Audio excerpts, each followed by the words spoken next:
Hello everyone, good morning, good afternoon and good evening and welcome to this webinar. My name is Rajat Sidana. I'm the founder and CEO of e-GMAT and I will be your main host today. Along with me I have Divyesh. Divyesh is one of the marketing managers at e-GMAT. He's a graduate of NUS and he is going to be your co-host today. Um, First of all, before we start this webinar, let's do a brief audio test. Can you guys hear me clearly? Select yes if you can, select no otherwise. Perfect. It seems pretty much everyone can hear me clearly. That's wonderful. The topic of the webinar today is GMAT Score Booster. Very simply, this webinar is designed to take you from let's say a 610 to 620 to a 710, 720, 730 or 750. Um, Essentially, there are two kinds of people who take the test. And you can really see those two kinds of people in the first poll question, which I've asked over here, which is when is it that you plan? Where are you in your preparation? We have folks who just started preparing, so they kind of just they put in less than or fewer than 40 hours or so in their preparation.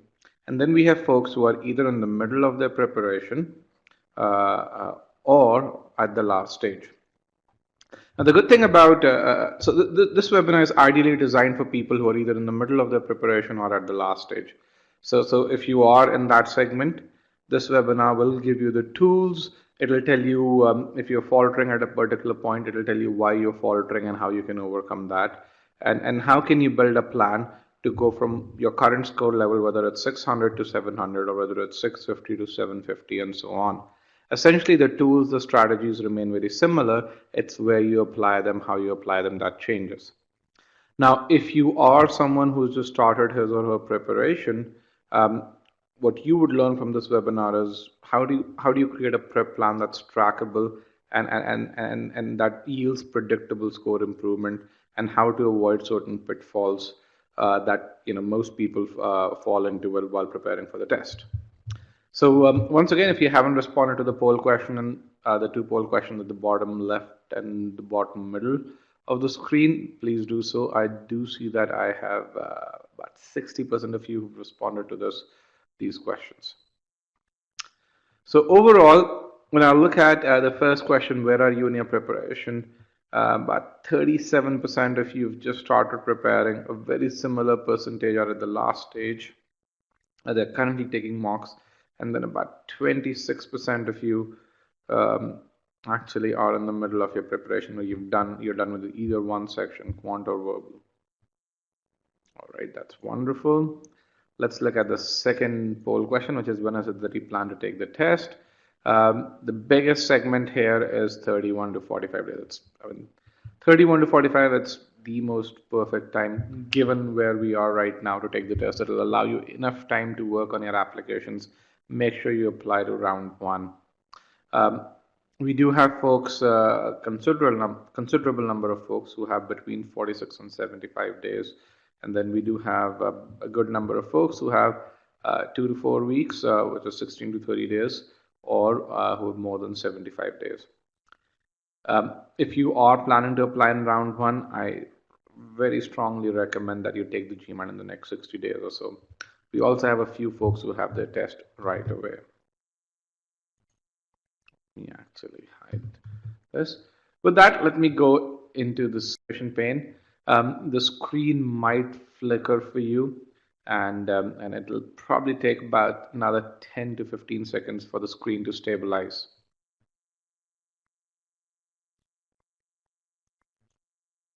All right, let me actually put on another poll question.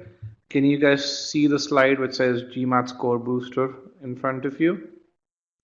All right, pretty much everyone can see the slide. It says GMAT Score Booster free webinar in front of you. There are a few folks who cannot.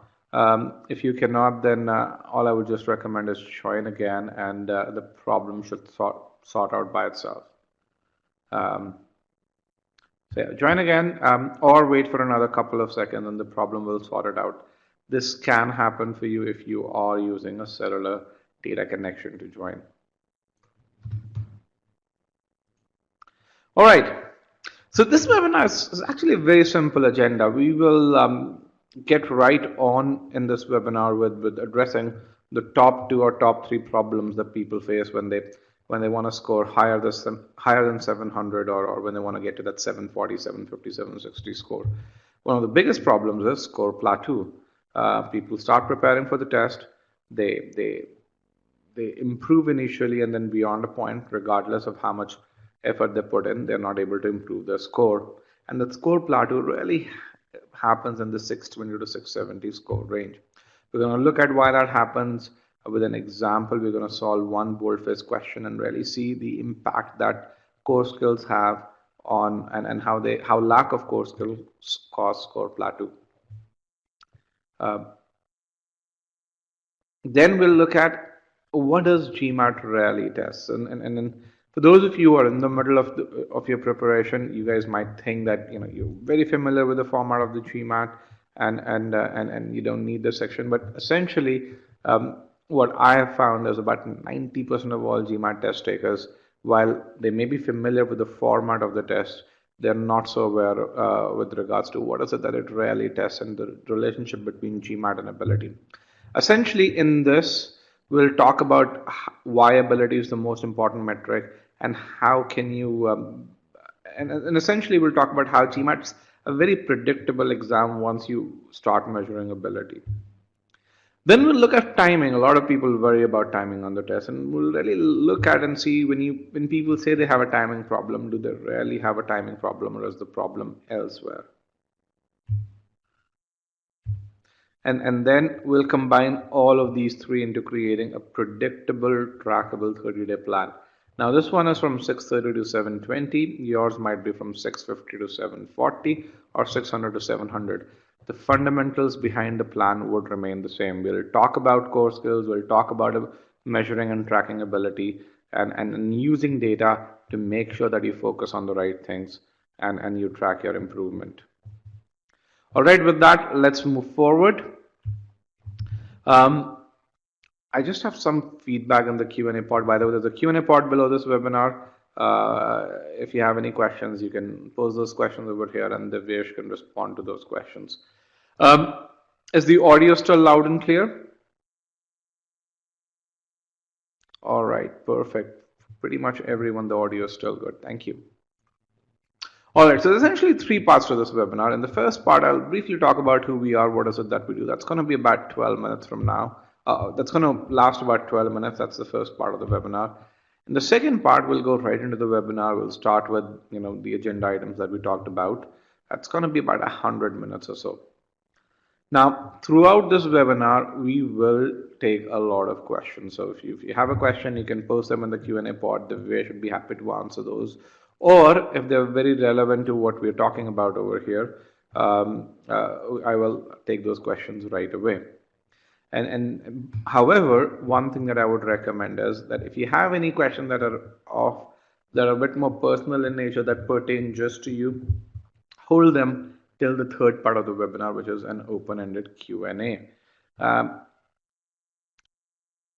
would love to take questions which are personal in nature, but addressing those questions during the first and the second part disrupts the webinar, and this is something that I don't want to do. So if you have questions which are more about your case and the struggles that you've had, whether they're about GMAT preparation, securing scholarships, writing admission essays, or getting a letter of recommendations, I'd be happy to address those questions in the third part of this webinar. I did secure 2 full fellowships, so I do know a bit about admissions or so. All right, with that, let's go right into the first part, talk about who we are, what is it that we do. And yes, this webinar is being recorded. You will get a recording within 30 minutes of the webinar ending.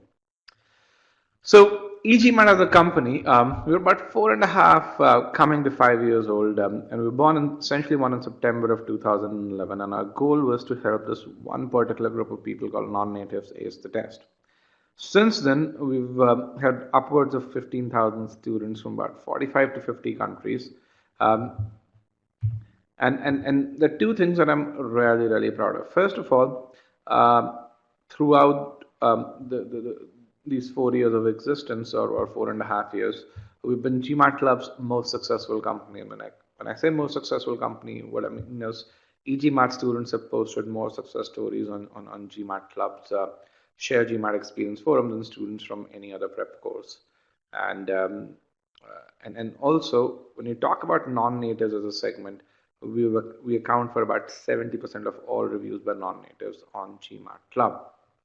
Now, we define non-native as a student who hasn't done his or her schooling, and when I say schooling, K3 to K12 from USA, UK, Canada, Australia, or New Zealand. I talked about GMAT Club's most reviewed company. You can really see some numbers over here. We are the only GMAT Club partner that has more than 1,000 reviews on GMAT Club. Another thing that I'm really proud of is that how consistent our reviews have been and how consistently our students have been posting reviews since the new review policy was imposed by GMAT Club in October of 2015. So essentially what happened in October of 2015 is that GMAT Club wanted to make reviews more useful for its students, and it really said, hey, you can only post a review if you have one of the following. First of all, you need to have a valid score report. You need to have been an active member for upwards of 2 years. You should have been active on the forum, which means you kind of knew what GMAT preparation was all about, or you should have had a valid .edu email address. Fundamentally, what they really wanted to do was to make sure that people who are posting reviews are people who've actually benefited from various courses. Since then, over the last 6 months or so, there were about 369 reviews posted for GMAT prep companies. e-GMAT, or students from e-GMAT, have posted about 53-54% of all of those reviews.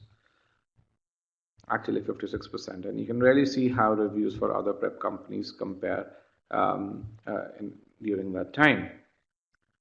Another thing that I'm really proud of is that how consistent our students have been while posting reviews. So just to really look at the impact that this new policy had, which was imposed in October of 2015 on reviews, what we did was we compared the 6-month period, which is this 6-month period, in 2015 and 2016 to the corresponding period a year ago, which is 2014 to 2015.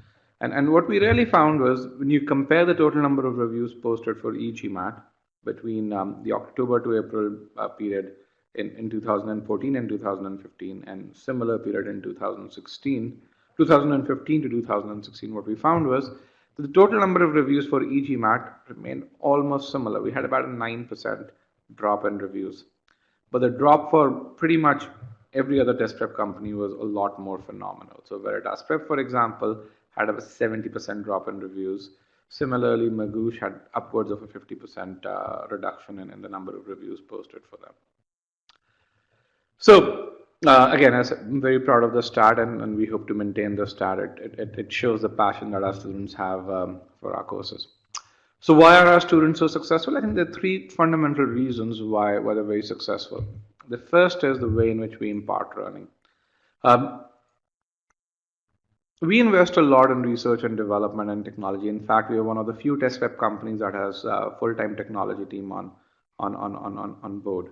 And the way we impart learning is through this architecture that we call as a progressive learning architecture, where we make sure that you start at the right point, you learn continuously, and you get feedback every 25 minutes of your learning. Fundamentally, what this architecture does is it tries to act like a private tutor. It mimics a private tutor, which, by the way, is the holy grail of learning. If you can create a technology platform that mimics a private tutor, that's the best way in which you can make a student learn. The second reason why we're very successful is the way we impart learning. Everything that we do at e-GMAT is beautifully audiovisual. We not only engage your ability to read, but also your audio cortex as well as your visual cortex.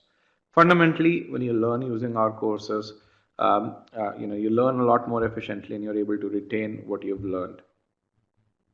The third reason why we're very successful is our focus on core skills. Every course that we offer covers everything from the basics to the most advanced concepts, and has this unparalleled focus on applying those concepts. And we'll talk a bit about that as we get into the webinar. So we fundamentally offer two kinds of courses. The first kind of course that we offer is an online course. An online course is what is called a self-paced learning course or self-learning course. It's designed for folks who want to learn at their own pace, but need something that's a bit more 21st century, that's a bit more efficient than just plainly reading from books. Our online courses cover everything from the core foundation to the most advanced topics, and they provide excellent value. Examples of online courses are Verbal, Quant, GMAT Online, as well as our individual courses. Then we have live courses. Our live courses are built on the foundation of our online courses, and they include live instructor interaction. And this is an example of live instructor interaction. Every live course comes with guaranteed score improvement, and we'll talk a bit about what that flexibility is. And examples of live courses: Verbal Live, Quant Live, as well as GMAT Live.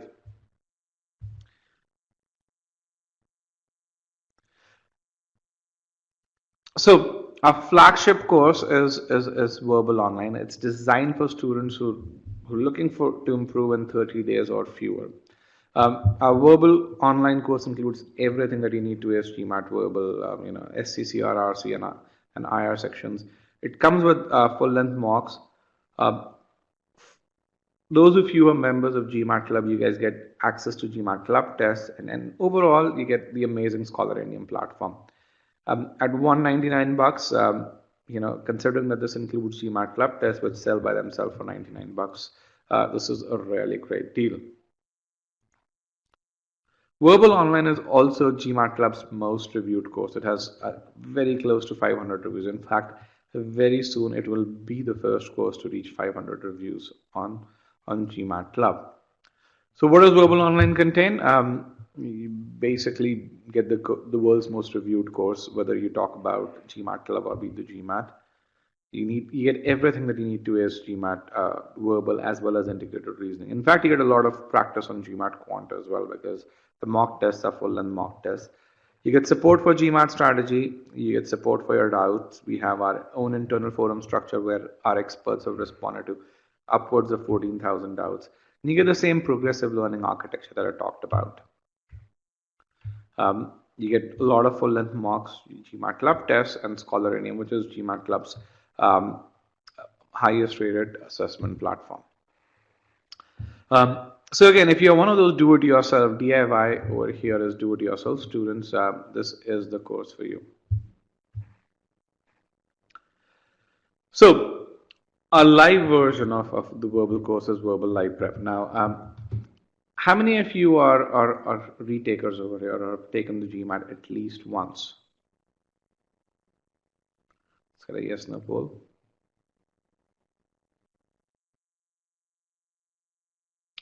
Let's a few more responses, guys. All right. So Verbal Live Prep includes everything that Verbal Online offers. You can really see these these 4 columns or rows are essentially the same. In addition to that, it includes 36 hours of live instruction by some GMAT Club's top-rated instructors. For retakers, Verbal Live Prep offers what we call as a 4-point score improvement guarantee, which roughly translates to about 40 points on a scale of 800. What we really essentially guarantee is, let's say you've taken GMAT at least once and your highest verbal score is V30, we guarantee with Verbal Live Prep you're going to get a V34, otherwise you get your money back. Even when your starting score is V36, we guarantee a V40 or V37, we guarantee a V41, otherwise you get your money back. Not only that, Verbal Live Prep is one course that has really delivered on this promise. So over the past few, actually over the past 14 months or so, we've had about 3,200 students who've taken this course, and we've processed fewer than 31 refunds.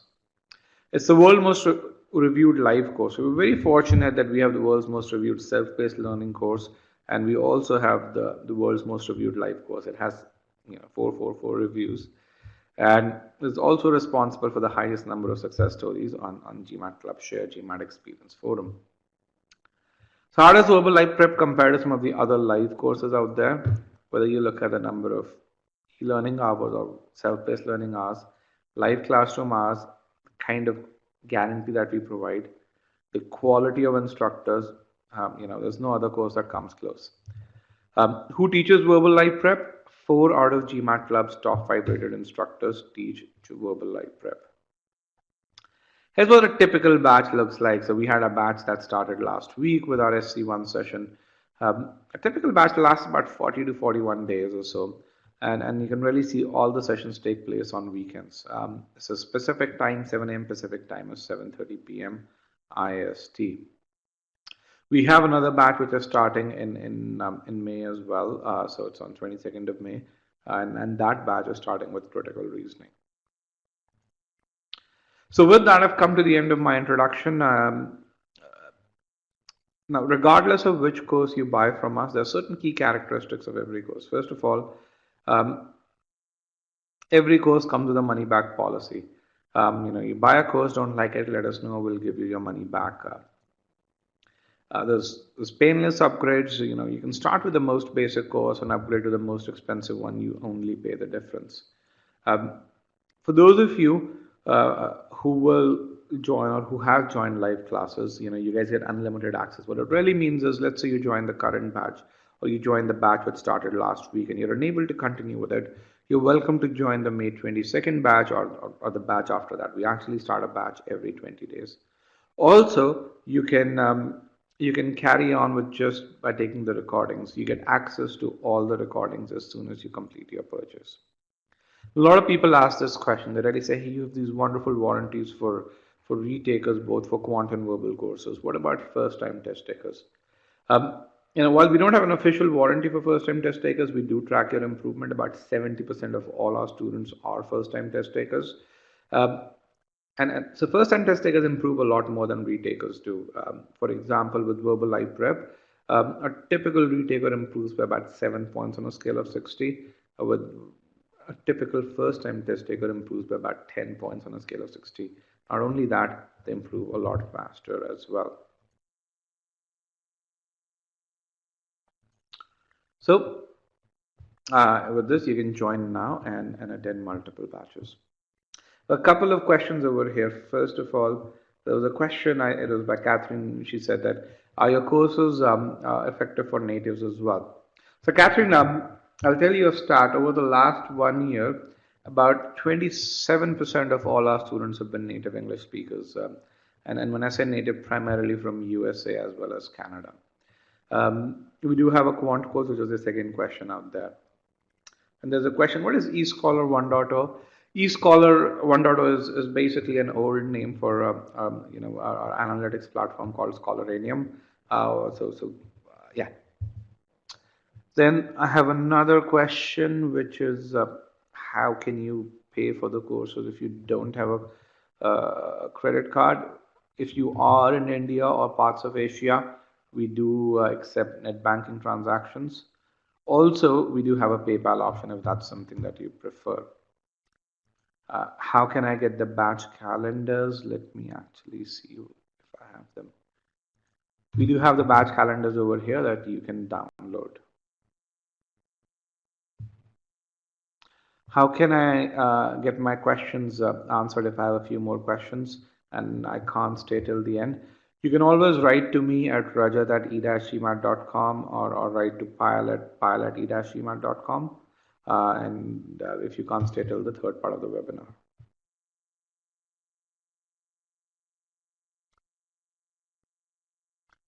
What is the exact URL to join the new batch? You can, when you purchase the verbal live prep course, you always go into the new batch, which is starting. So we make things really simple for you that way. If you prefer to be put into another batch, just write to us and we will, our support team will do the needful.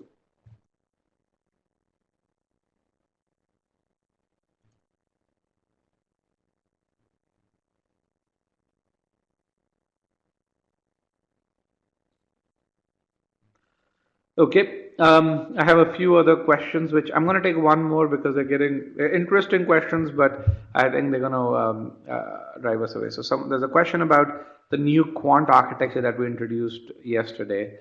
And the question really is, if you buy the quant course, will it be based on the old architecture or the new architecture? So when you buy the quant course, which the new architecture is still being tested internally, we will release that in phases. So as we release it, everyone, not just you, will get access to the new architecture, but only as it's released. And until then, you'll still have access to the old one. So one thing that we have a policy at e-GMAT is whenever we do upgrades, whatever upgrades we do, everyone gets those upgrades. As long as you have a current subscription, you get the upgrades.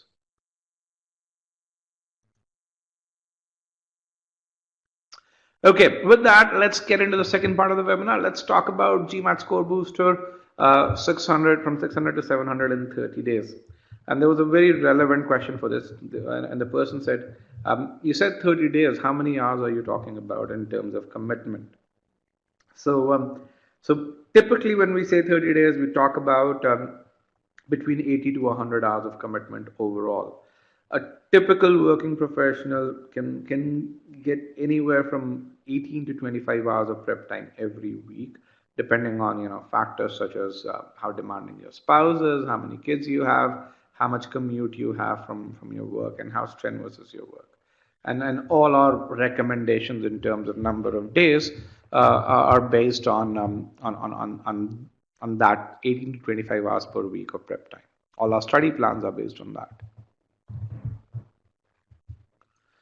Okay, so as I said, we're going to address three issues here. Score plateau, we're going to understand why it happens and how can you overcome that. Then we'll talk about the relationship between GMAT and ability, and we'll discuss how ability is embedded into the very fabric of the test. And then we'll look at timing problems. Those of you who rarely say timing problems, we'll look at where the problem actually is. Okay, and then we'll combine all of this to create that 30-day plan. Now, that clarity on the number of hours question, as we get into this fourth section over here, you'll get a lot more clarity about where you should spend time, when you should spend time, how focused you should be when you're spending this time. Okay. With that, let's go into the second part of the webinar. Now, my goal really is with this webinar is to really do two things. First of all, to give you a methodology that helps you get to a repeatable and predictable score improvement. And repeatable means that the score improvement that you really see while preparing should be something that you should be able to replicate. And predictable means if you really plan to spend, and if you indeed spend X number of hours preparing for the test, you improve your GMAT score by Y points. Okay. And the second thing that I want to talk about is how, when you actually take the test, how can you make sure that you hit that maximum performance mode, that highest gear mode? Because with a lot of people, what happens is that they do well in mocks. When they take the test, they're so nervous they mess up. I want to make sure that you don't get into that mode. Okay. For that, let's talk about score plateau, and let me ask, how many of you have experienced a score plateau? And let me just first talk about what a score plateau really is. Essentially, when we start preparing for the test, we start reading books, we start learning from other resources, and for the first 30 to 40 hours of preparation, as you put in more time, your score improves. But there comes a time, and it typically happens, but after you put in 50 to 60 hours, that you put in more and more hours, and your score doesn't improve. Okay, your score remains the same. It may improve by about 10 points or so on a scale of 800, but not more than that. And then I've seen students who put in like 50 to 60 hours and have seen very little improvement in their score. So they'll put in the first 60 hours, they'll see the improvement, and then they'll put in another 60 hours and they'll see very, very little improvement. So I want to ask you guys, how many of you have experienced a score plateau? So select yes or no. Yes if you've experienced a score plateau, no if you haven't.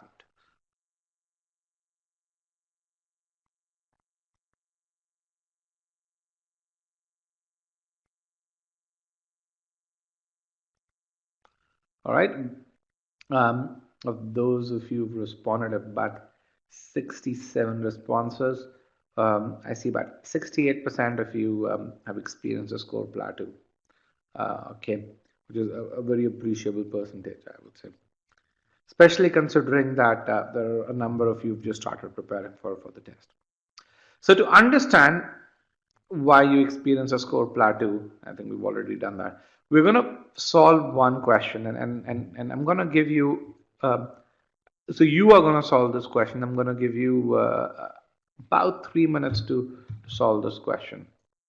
And then we're going to look at, if you've made a mistake, why did you make a mistake and how could you have avoided that?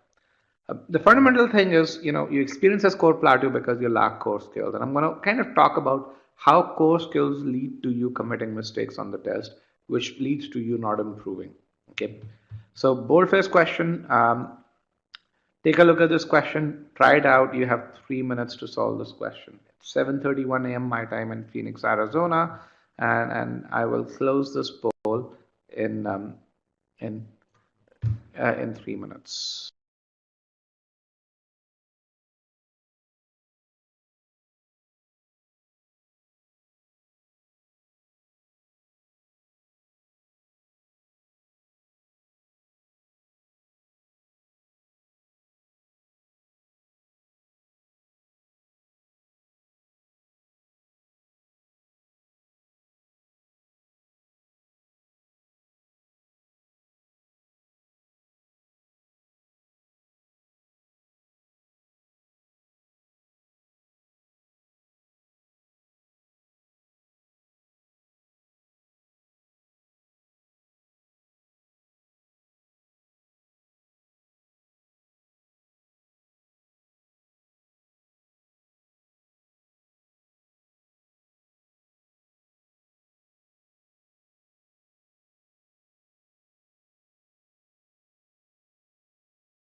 All right, guys, the time is up.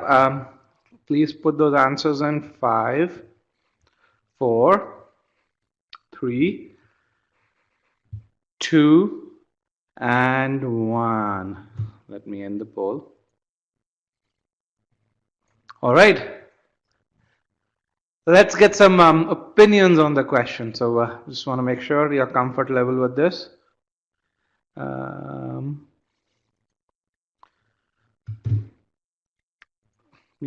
going to put in a short answer poll, which is like an open-ended fill in the blank type question.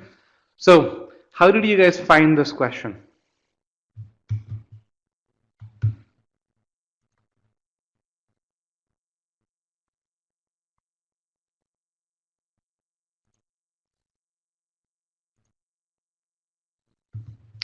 All right. So I have responses ranging from very tough to medium to easy, and interesting as well. That's great. Thank you very much for your participation. 51 responses to this. So then comes the next question.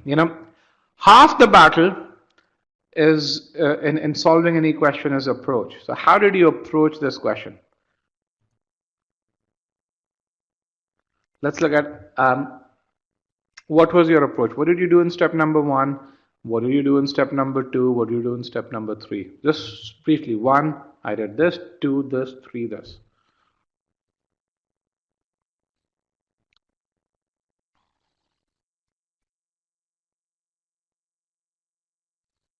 Okay, let's look at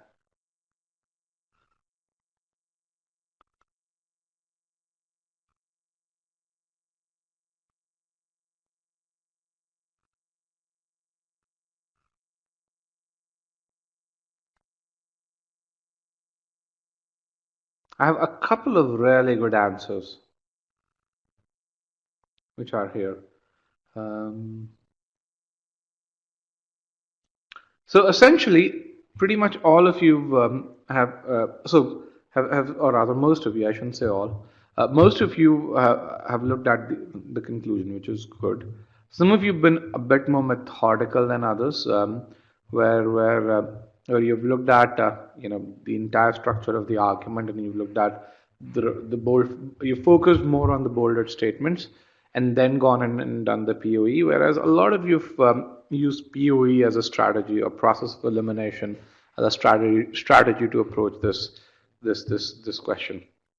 So let's look at how we solve this question, and I think based on the response to some of you, the way you approach this is very similar to how we do it, and most likely you guys have probably gone through the boldface concept and application files.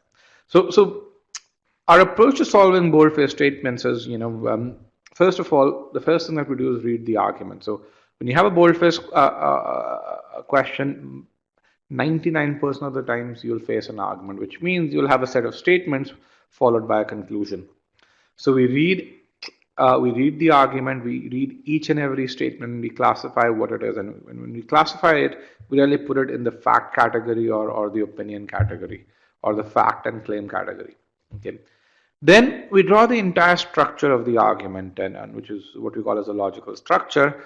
And as we do that, we first identify the main conclusion, and then we say, what is it that each statement does with regards to the main conclusion? Does it provide context? Does it support the main conclusion? Does it go against the main conclusion? Then we pre-think, what the roles of each of the bolded statements. The question really asks, what roles do the bolded statements play in the argument? And then we actually do the process of elimination. So we follow these 4 steps. Now, some of you may be thinking this seems too much to be done in 2 minutes. Trust me, once you get used to it, doing this in 2 minutes would be a cakewalk. All right, so let's start our analysis. Now, remember, the reason why we are doing this is to talk about score plateau. The reason why we are doing this is to make sure that you understand the importance of core skills when it comes to avoiding score plateau. All right. So with that, let's move forward. Look at the first statement. Collision avoidance technology is the latest technology to improve safety of drivers on road. I'm actually going to put in a short answer poll over here. And in the short answer poll, what we're going to put in is, what do you think this is? This first statement. This first statement, if you think about the way the author has put this, provided you the statement, is a fact, right? It's background information, it's a fact. And this is a fact, and which tells us something about the CAT technology, or collision avoidance technology. Okay. Then there's a second statement over here. The second statement says to determine the effectiveness of this technology, and you have a two-word over here, and a two-word means that there's a purpose behind us. The purpose of it is to determine the effectiveness of this technology. A study was recently conducted by HDLI in various models equipped with the technology. All right, this is another fact or a context that is provided to us. Okay. Remember, our goal at this point is to classify the statements as facts or claims. I think that's something that that you have to really look at. Now, let's go to the third statement. And as you go to the third statement, I'm going to ask you a poll question, and you have to really say this. According to HDLI, the technology seems to work well in Volvo cars. Now, I want to ask you guys, what is this entire statement? Not just the bolded portion, but this entire statement. Is it a fact or is it an opinion?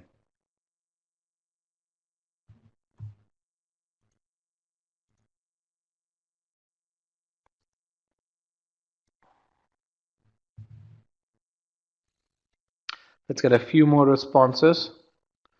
5, 4, 3, 2, and 1. We end the poll. We have 82 responses. That's wonderful.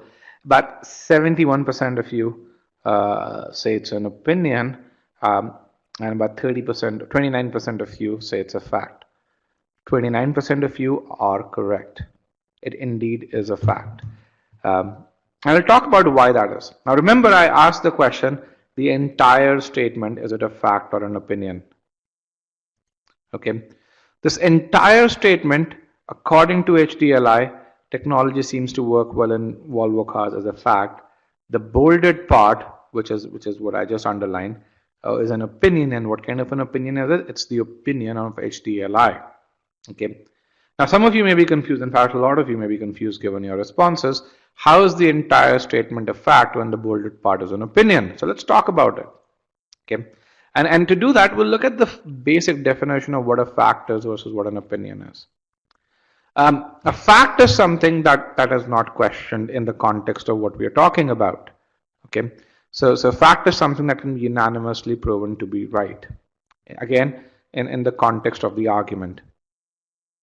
An opinion is something that someone thinks, something that is disputable essentially. Okay. When you think about someone saying it is 15 degrees outside, or an argument mentioning it is 15 degrees outside, it is mostly a fact. However, when you say it is cold outside, that is mostly an opinion. And again, I use the word mostly because of the way it's used. Okay. Why do I say it's an opinion? Depending on who's answering this question, the 15 degrees may be cold for a South Indian, whereas for a Finnish guy, it may be really pleasant. Okay. Now let's look at this.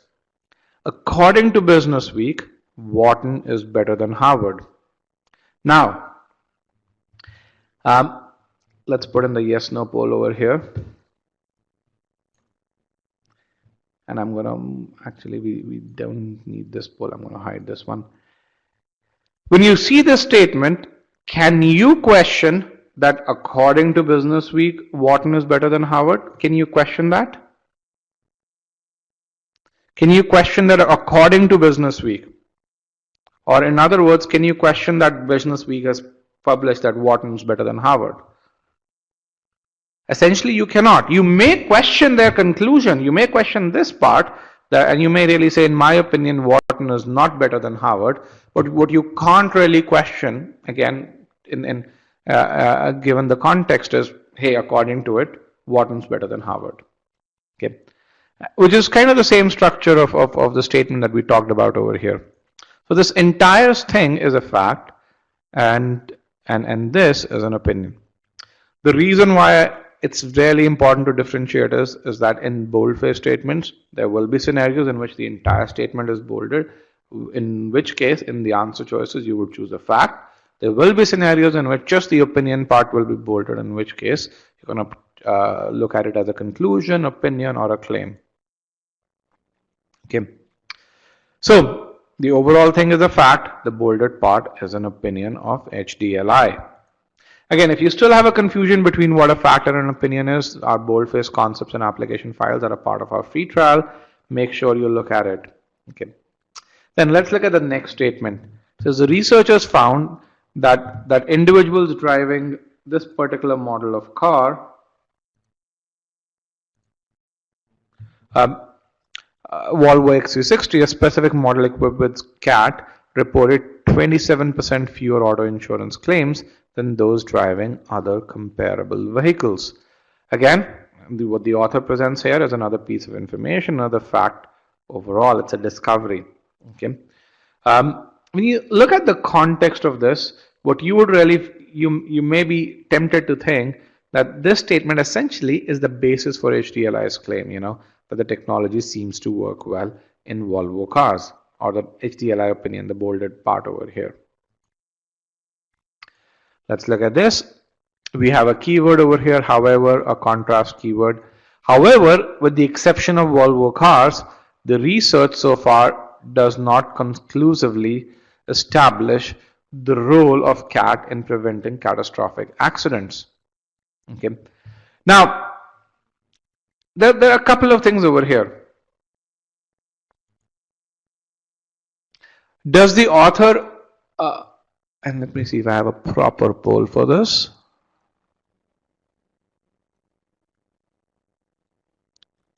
Okay, I don't have a proper poll. So we're going to really look at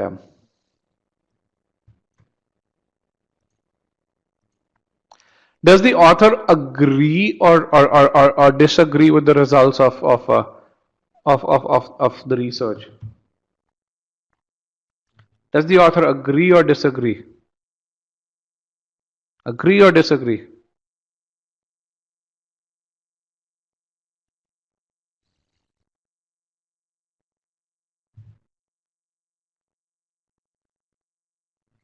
Okay, I have a bunch of people. I think what I already see is about 60% disagree and about 40% agree.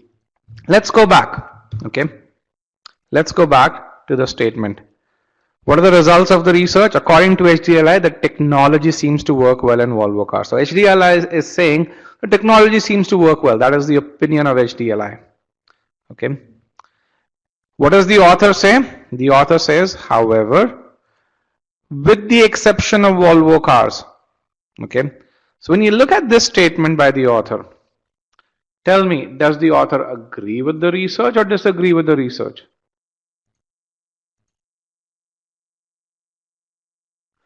The author agrees with the research.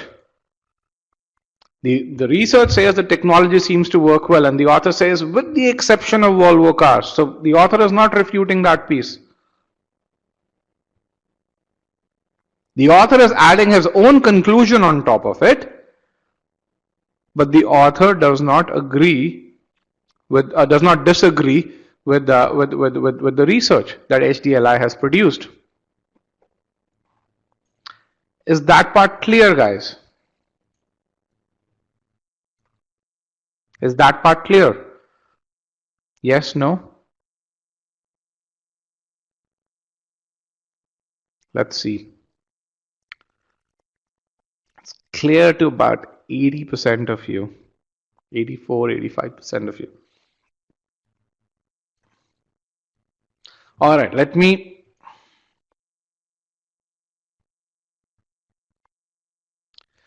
put this over here. And for those of you who are in US, you probably have seen this statement. Okay. The statement is,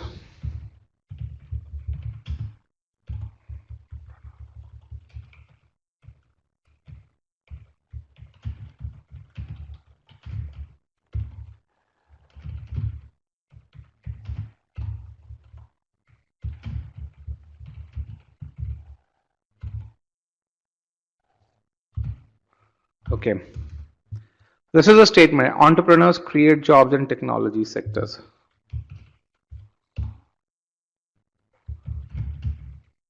And then there's a statement.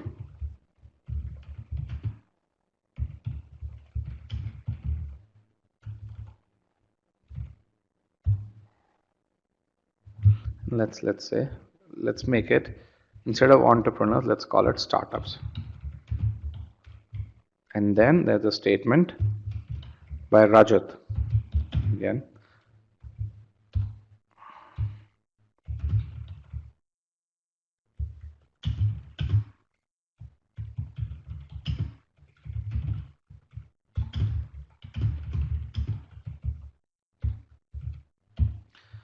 Now, the statement by Rajat, does it go against statement number 1? Does it go against statement number 1? Would you say Rajat is refuting statement number 1? No, Rajat is not. Right? All he's saying is I'm adding my own conclusion to it. Which is precisely what the author is doing over here. Right? So the author agrees with the conclusion by HDLI when he says, with the exception of Volvo cars, the research so far does not conclusively establish the role of CAT in preventing catastrophic auto accidents. Okay, this is an opinion or a conclusion by the author. Then let's go to the last statement. It says mainly because individuals who do have access to these systems possibly do not use it responsibly. So again, the author is now establishing causality to it.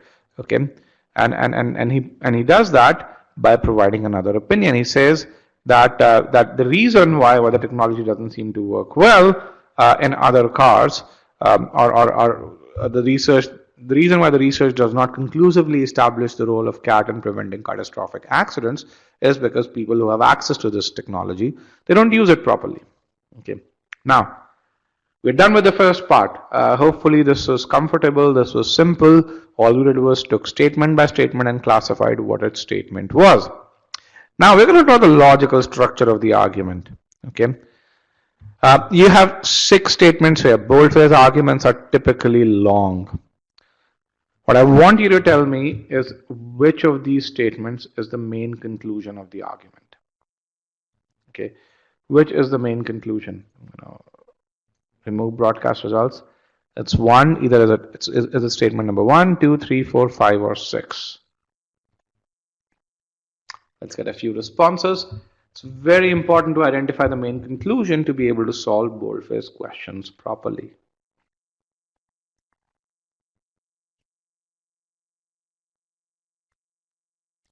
I'm going to give you guys another 10 seconds.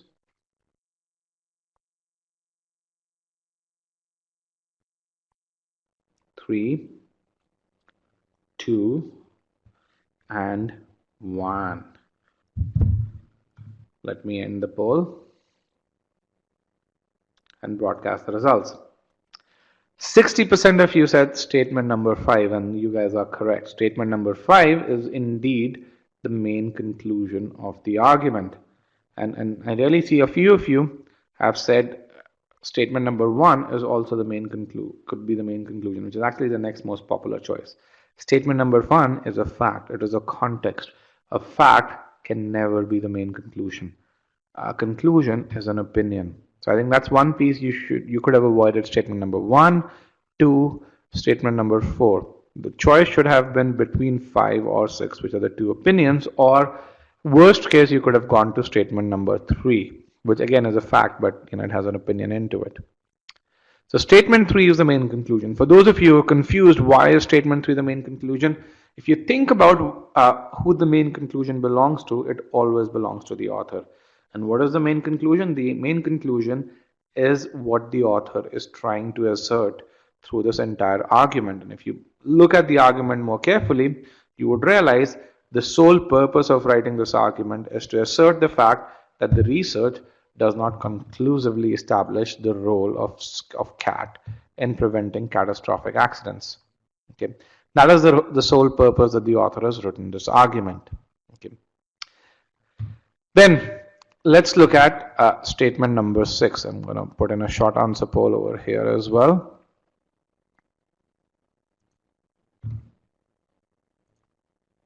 Statement number 6 supports the main conclusion. It is an author's opinion that is written to support this conclusion. And how do you really see that? You see this because of the word because.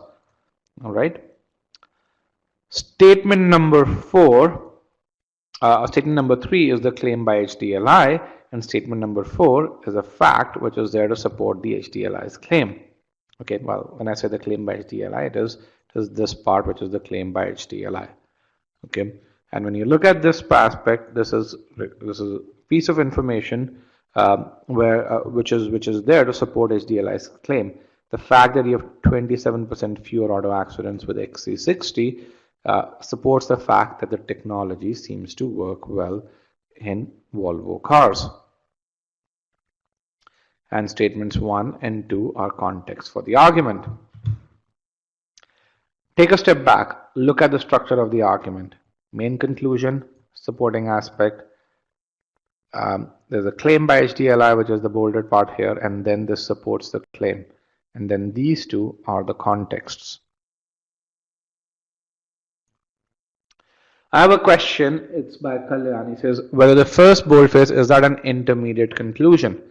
If you use the word an intermediate conclusion, you can say yes, it is an intermediate conclusion. If you say it is an intermediate conclusion by the author, then that would be wrong. But yes, any opinion which is not the main conclusion can be an intermediate conclusion. Okay, is this part clear? The structure of the argument, right? Very simple. We're going step by step. We're taking baby steps. Even if you have not done boldface questions, it should be. But if you have a general understanding of how an argument is built, it should be comfortable for you. Okay. So let's now determine what is boldface 1. Now remember, what's the main conclusion? The main conclusion is, with the exception of Volvo cars, the research does not conclusively prove blah, blah, blah, blah, blah. Okay. What is the first boldface? The technology seems to work well in Volvo cars. So remember, with the exception of Volvo cars, the technology seems to work well. So what is boldface 1? It is an opinion or a conclusion that the author agrees with in the main conclusion. Okay.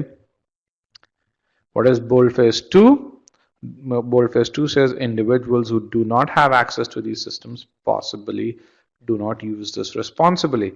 Remember, the structure of our pre-thinking, and this is what we call as the pre-thinking stage, is to really say what is a particular statement, is it a fact or a claim, okay, and then how does it relate to the main conclusion. And so what is this? This is a claim that the author presents, and this is the purpose of presenting it is to support the main conclusion. Okay. Take a look at these. Step back. This one says both of these are claims. One is what the author agrees with. The second is what the author presents to support. Both of these clear? Yes, no? Perfect. Now let's look at the process of elimination. Okay. Choice B is the correct answer. I'm going to actually share your poll results. 30% of you answered choice B. Choice C was quite popular, 22%. Choice D was quite popular, and then choice A and E were more or less popular. Okay, so I'm actually happy that choice C was and choice C and D were actually choice C was popular. D I'm not so happy about. Okay, why? I'll talk about it. So let's look at choice A. Choice A says, and let me clear all answers. I'm going to put the short answer poll over here. Choice A says the first is a fact. Is the first a fact? We discussed what the first was. Is that a fact? No. Then it further goes on to say whose validity is questioned by the author. Does the author question the validity of the first? Does the author question that the technology seems to work well in Volvo cars? No. In fact, the author agrees with it. So both of these are wrong, which makes choice A wrong. Okay. Now, some of you may say, hey, but you can do this by POE. Why did we need to really do all of this stuff? Why? Because when you just read this, you can't evaluate whether the first is a fact if you don't go through that process. It becomes really difficult to evaluate whether its validity was questioned by the author or not. If you go through a methodical process, POE becomes really, really simple. Okay. Let's look at choice C. Choice C says the first states a conclusion, and this part is good. A claim is a conclusion. Okay. So that part is okay. Whose validity is questioned in the argument. Again, validity is questioned by the author, validity is questioned in the argument. Similar stuff, which is not correct, and which makes choice C as incorrect.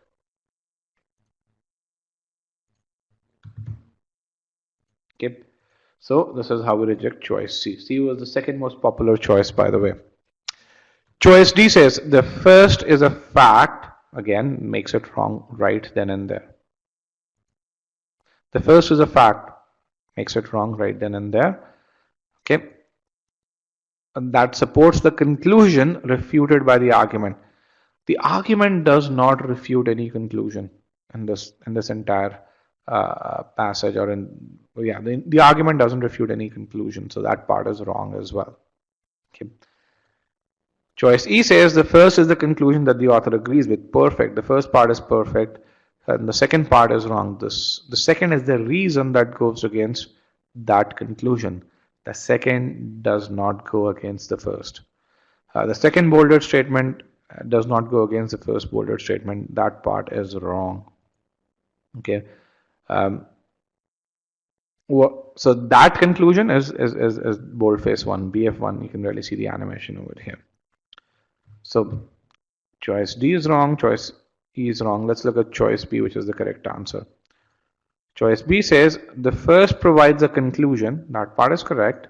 So we can really mark this part off. The first is a claim. A claim can be a conclusion. That is not disputed by the argument. That part is okay as well. It's not disputed. We know the author supports us. Not disputed is also okay. Okay. The second provides a consideration that supports the main conclusion. That is correct as well.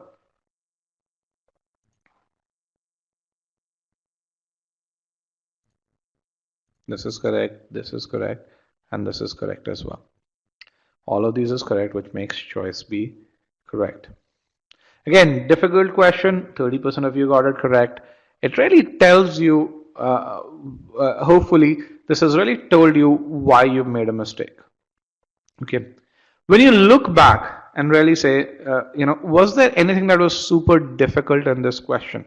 This was a 700 level question, but when you kind of iron it out, when you look at the answer choices, was there something that was super difficult in this? Actually, there wasn't a whole lot, and this is the case with every boldface statement. Okay, as long as you have core skills, as long as you have a methodical approach, things are not difficult. The key to acing questions such as this one is core skills. So let's kind of look at the core skills and how lack of having core skills leads to you making a mistake. The first core skill and the most important core skill to answer boldface questions is the ability to classify a statement. Okay, and this core skill is to really look at the statement and be able to say that in the context of the argument, the statement is either in the fact category or in the claim category. Okay. The second part is, how does a particular statement relate to the conclusion or the main point? So what it really means is you've got to figure out whether it supports, refutes, or provides context to the main point. The relationship between both boldface statements was very, very important as well. Okay. And then you've got to be vigilant and read the answer choices really, really well. One of the beauty of boldface questions is that the answer choices are written in a very convoluted fashion. So as long as you can compare and understand what the answer choice means, you will be able to get to the right answer. Where do you learn this? Again, ability to classify a statement in the premise and conclusion files as well as the boldface files. Where do you learn, whether a statement supports or refutes the main point? So the strength and weaken files, the premise and conclusion files 3 and 4, as well as in the solutions in Scholaranium. Okay. Relating both the boldface statements, boldface concept application, again strength and weaken, and again evaluating the answer choices. You can really see where you learn all of this in the e-GMAT course. Now, let's look at the relationship between incorrect answer choices and core skills. The part in the red is what was wrong in this particular answer choice. And over here, when you look at it, the first is a fact, which core skill it tests, the ability to classify a statement. The validity being questioned, the logical structure of the argument. B was the correct answer, so there's nothing behind it.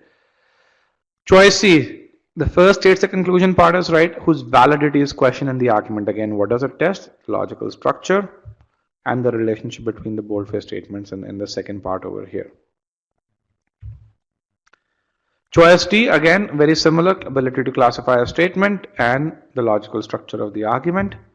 And in choice E, again, the relationship between the bolded statements. So fundamentally, if you guys made a mistake, if you actually chose an incorrect answer choice, you can really map it to a core skill or lack thereof. And fundamentally, can you really see that if you improve these core skills, your performance on this particular question type will improve? Can you see that? If you're able to better classify statements, if you're able to draw the logical structure better. And it is when you do this, it is then that you overcome score plateau. Because the reason you make a mistake is lack of core skills.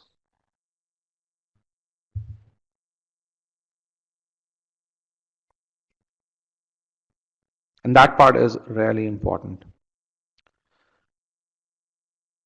So why did you hit a plateau? Because you didn't know you had to work on these skills. So the key takeaway is focus on your core skills. When you make a mistake, make sure that you isolate the core skill or multiple core skills if it so happens that you need to work on to improve. And one of the things that we focus a lot on is making sure that we give you the tools that you're able to do that. For example, I'm going to share. So this question is out of our Scholaranium platform, and this is a detailed solution to that particular question. You can really see how the solution is devised in a very methodical fashion. And if you take the pains to go through the solution, you'd be able to figure out if you made a mistake, why and where you made a mistake, which means that we empower you to continuously improve as you solve more and more questions.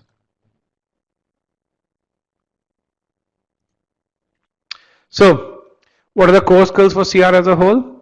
The most fundamental is identifying premise and conclusion. And what it really means is you've got to understand what the author is trying to say, or what we call at e-GMAT as authority. And you also need to understand how to classify statements as context, or whether they strengthen or weaken the main conclusion. Logical structure, you've got to figure out, is it a predictive argument, causal argument? Again, where do you get this? You get this in the logical structure and the causal argument files. Pre-thinking, one of the most important core skills that you need in critical reasoning. And you get this in the corresponding files for strengthen, weaken, assumption, evaluate, and so on. Pre-thinking is a core skill. Pre-thinking is something that's been very popular in blogosphere, but e-GMAT, we were the only company that created a methodical approach to pre-thinking. You should know the negation test, the variance analysis. Again, you can read the articles that we've written on ability to negate statements, and you can look at the variance analysis and the evaluate concept file. Classifying statements, we've already talked a lot about it. Approaching various questions. We should precisely know what to do in step 1, step 2, and step 3. And again, the corresponding concept and application files really tell you that. And then lastly, identifying the traps. A lot of people focus on this. This is, I think, in my opinion, the last thing, because if you know what the right answer is, this becomes very easy.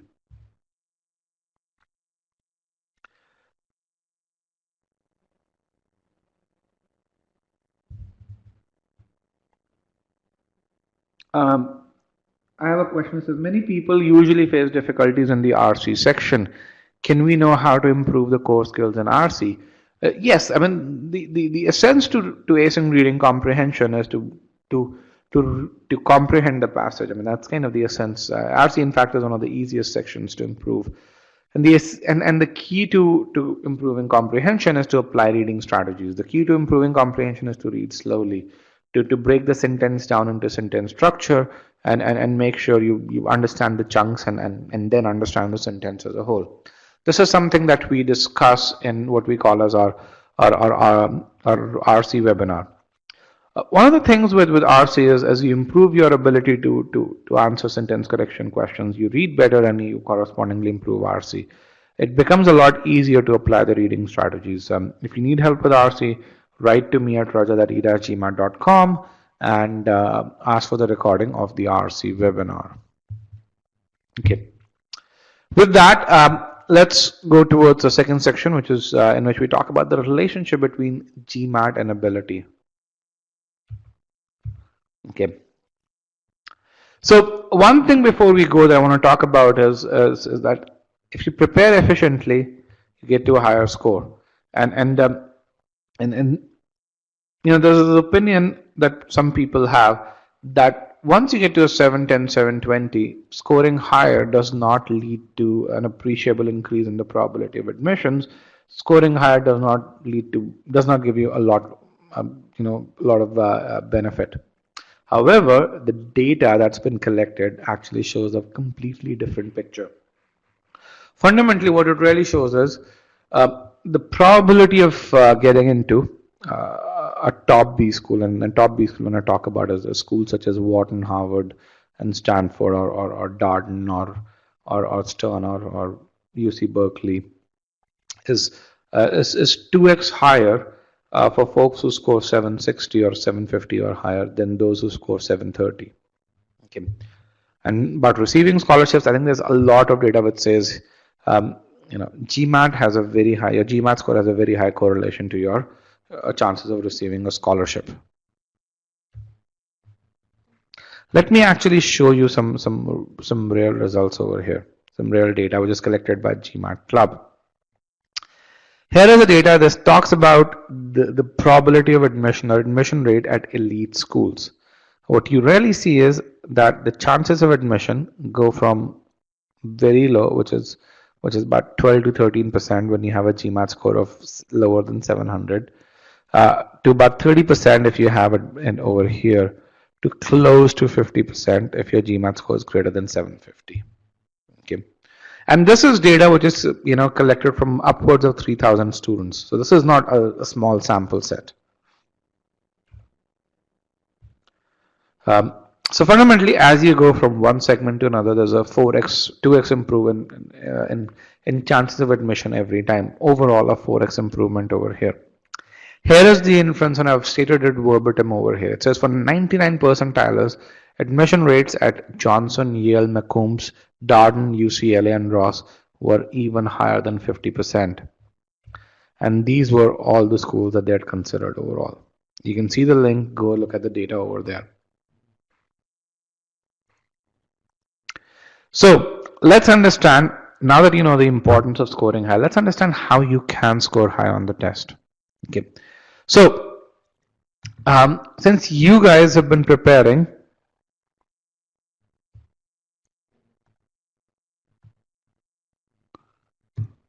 for the GMAT for quite some time, I want to ask you, what are the two things that you need to ace a computer adaptive test such as the GMAT? What are the two things that you need? Take a step back, take about 30 seconds and really say two things that you need to ace a CAT, a computer adaptive test such as the GMAT.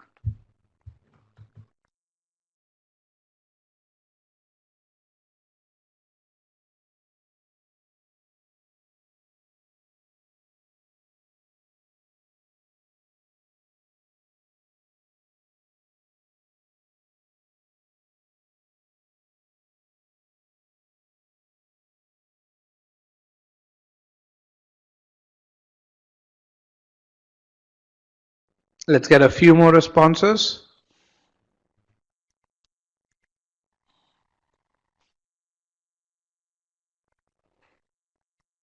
5, 4, 3, 2, and 1.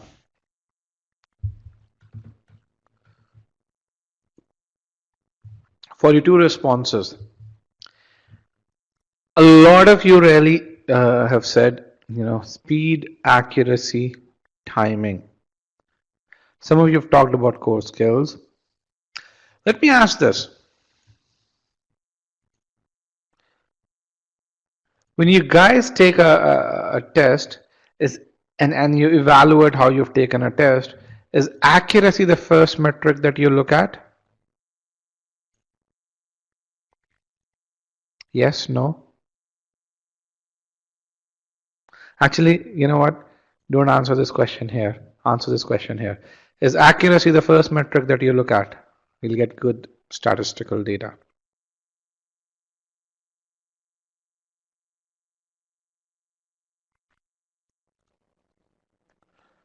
Five, 4, 3, 2, and 1.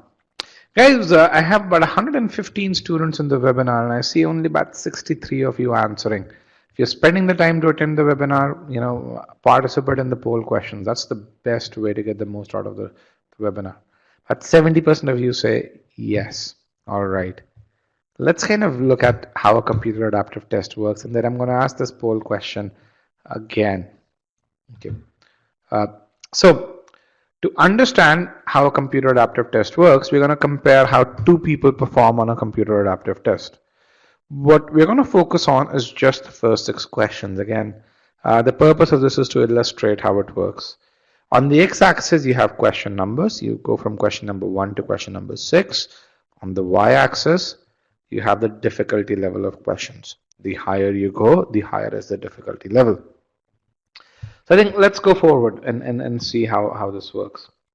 We're going to look at student 1 as the guy in blue. Student 1, or case 1 as it's called over here, answers the first question. Now remember, the first question is always of a medium difficulty level, or what we call as a 580 level or a 50 percentile level question.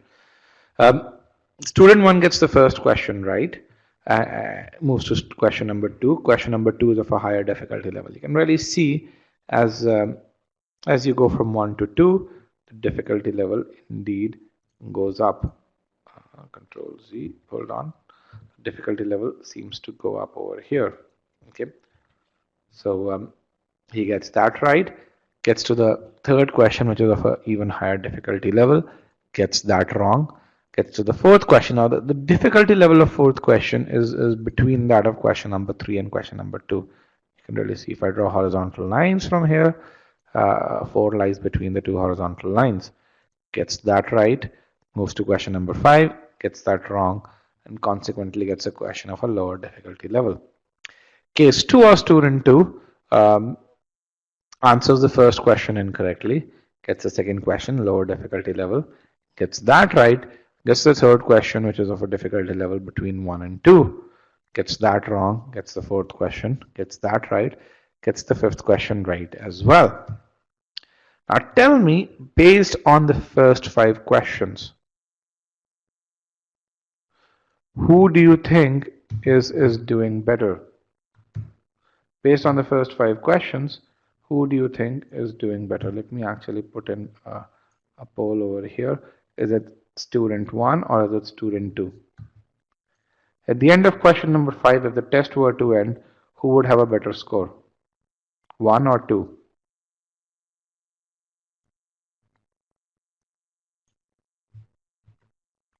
Perfect. Lots of responses. So yeah, sorry, I don't have a poll created for it. I apologize. I was looking for it, but it seems I don't have one over here. Okay. So a good number of you say student 1. Let's understand, why do you think student 1 is doing better?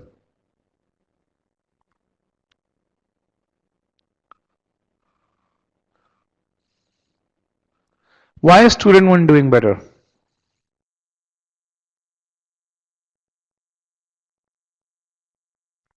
All right, I got one good answer. He got tougher questions correct, right? He got the questions that he answered correctly in general were of a higher difficulty level than those that student 2 answered correctly. And questions of a higher difficulty level, by definition, carry more marks. Okay. It's not about consistency. Why would I say that? Because both of them have identical accuracy. This guy answered 3 out of 5 questions correctly. This guy answered 3 out of 5 questions correctly. Okay.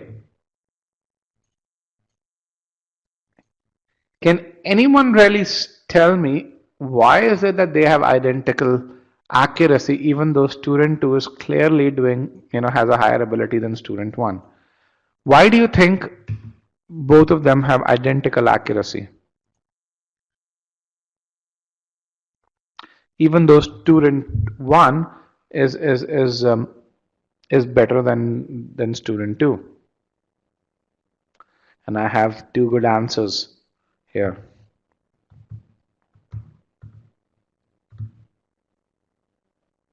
I have multiple good answers. One is, and what you're really saying is, student 2 got easier questions, and easier questions are you can get they're easier to answer correctly. You guys are absolutely correct. Okay, you guys are absolutely correct. Now, why did student 2 get easier questions?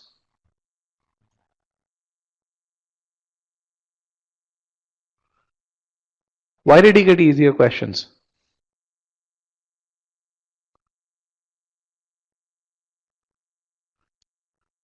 Because, as some of you are saying, he missed the initial questions, he missed the harder questions. So the test gave him easier questions. So essentially, if you guys are following all of this, all right, if this is all making sense to you, then it is very easy for you to conclude what the GMAT tries to do is it tries to serve questions to you that it thinks you can answer correctly. Does everyone agree with it? What the GMAT, what this question picking algorithm does is it tries to feed questions to you that it thinks you guys can answer correctly. Right? Everyone knows that. In the light of this information, in the light of the information that the questions that are served to you are those that the algorithm thinks you can answer correctly, in the light of this information, is measuring accuracy a good thing on the GMAT?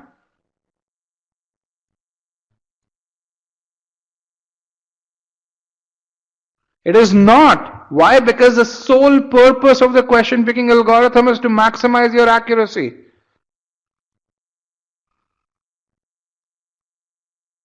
And what were you guys doing when you said what are the 2 things stopping you from acing the test? Accuracy. I'm going to measure accuracy. Doesn't help. Really important to understand. Okay. So, the 2 challenges that you need to overcome to ace a computer adaptive test such as the GMAT are: 1, you've got to make sure that the question picking algorithm sends difficult questions your way. A difficult question carries 3 to 4 times as much weight as an easy question does. And the second challenge is to answer those questions correctly. That's the way that you ace a computer adaptive test such as the GMAT. Now, what does this mean when it comes to studying for a particular subject? Why are we talking about this when we are talking about score improvement? Let's talk about challenge 1. Okay. Let's say you're studying for sentence correction. We're talking about challenge 1, right? Let's say you're studying for sentence correction or reading comprehension or critical reasoning or number properties. It happens, you study, you learn all the concepts. You get to a point where you say, hey, my accuracy is 70% over here. Why? Because you guys seem to measure accuracy a lot. So you say, my accuracy is 70%. I think I know enough of this topic. Let me move off from sentence correction to critical reasoning now. There is that temptation. Why? Because we want to finish the syllabus. Have you guys ever faced that temptation? You want to go from SC to CR, then CR to RC. It does happen. It is at that time you've got to tell yourself, if you are aiming for a 730 or a 740, you have to aim for that 80 to 90% ability. 70% accuracy is not good enough. When you can do that, that's when in the first shot you start with a 700. And in the first mock you start with a 700 and then get to a 720 or a 730. If you understand how the GMAT works, you can tell your brain to stop pestering you. Now, what I showed on the last slide was kind of simulation. I'm going to show you some real data over here. These are two attempts, two different students on the verbal section. The attempts are GMAT prep attempts. Okay. There's something that you'll notice about this. These two students are fundamentally inseparable when it comes to question numbers 11 to 41. So if you look at the 30 questions over here, both of them have 71% accuracy. Both of them have made 9 mistakes. The mistakes are more or less at the same places. There's very little to differentiate between these two folks. If you look at question numbers 11 to 41. The only difference is that this guy over here has answered the first 2 questions incorrectly. Okay. So, difference in accuracy, just 2 questions. Okay. Let's understand what the difference in scores is. This is GMAT prep. This is not e-GMAT. This is GMAT prep. GMAT prep is the closest simulation that you can get to the GMAT.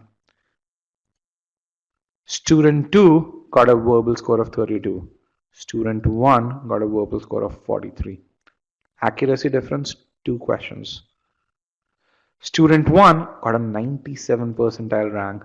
What it really means is 97 percentile means what the GMAT told him is there are only 7,500 students on the test who are at the same level or better than you. Student 2 got a 65 percentile rank, which means what the GMAT told him was that there are 87,000 students who are at the same level or better than you. If you look at a difference in accuracy, it's just 2 questions. If you look at a difference in students, it's about 80,000 students in between.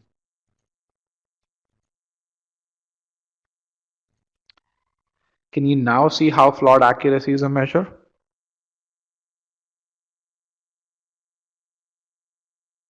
And there are numerous data points that you can really see on forums. Okay. Both of these are our students.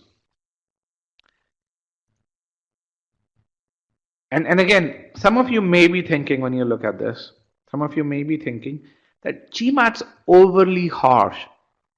Are a few of you thinking that GMAT's really a very harsh exam? It penalizes you if you make a mistake?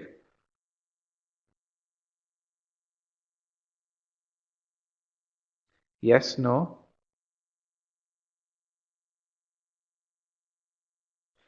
Quite harsh, okay.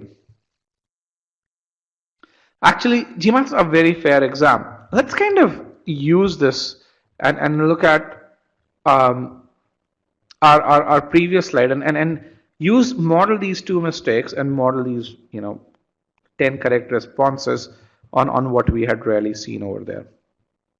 I'm going to go back. The animations are going to go away.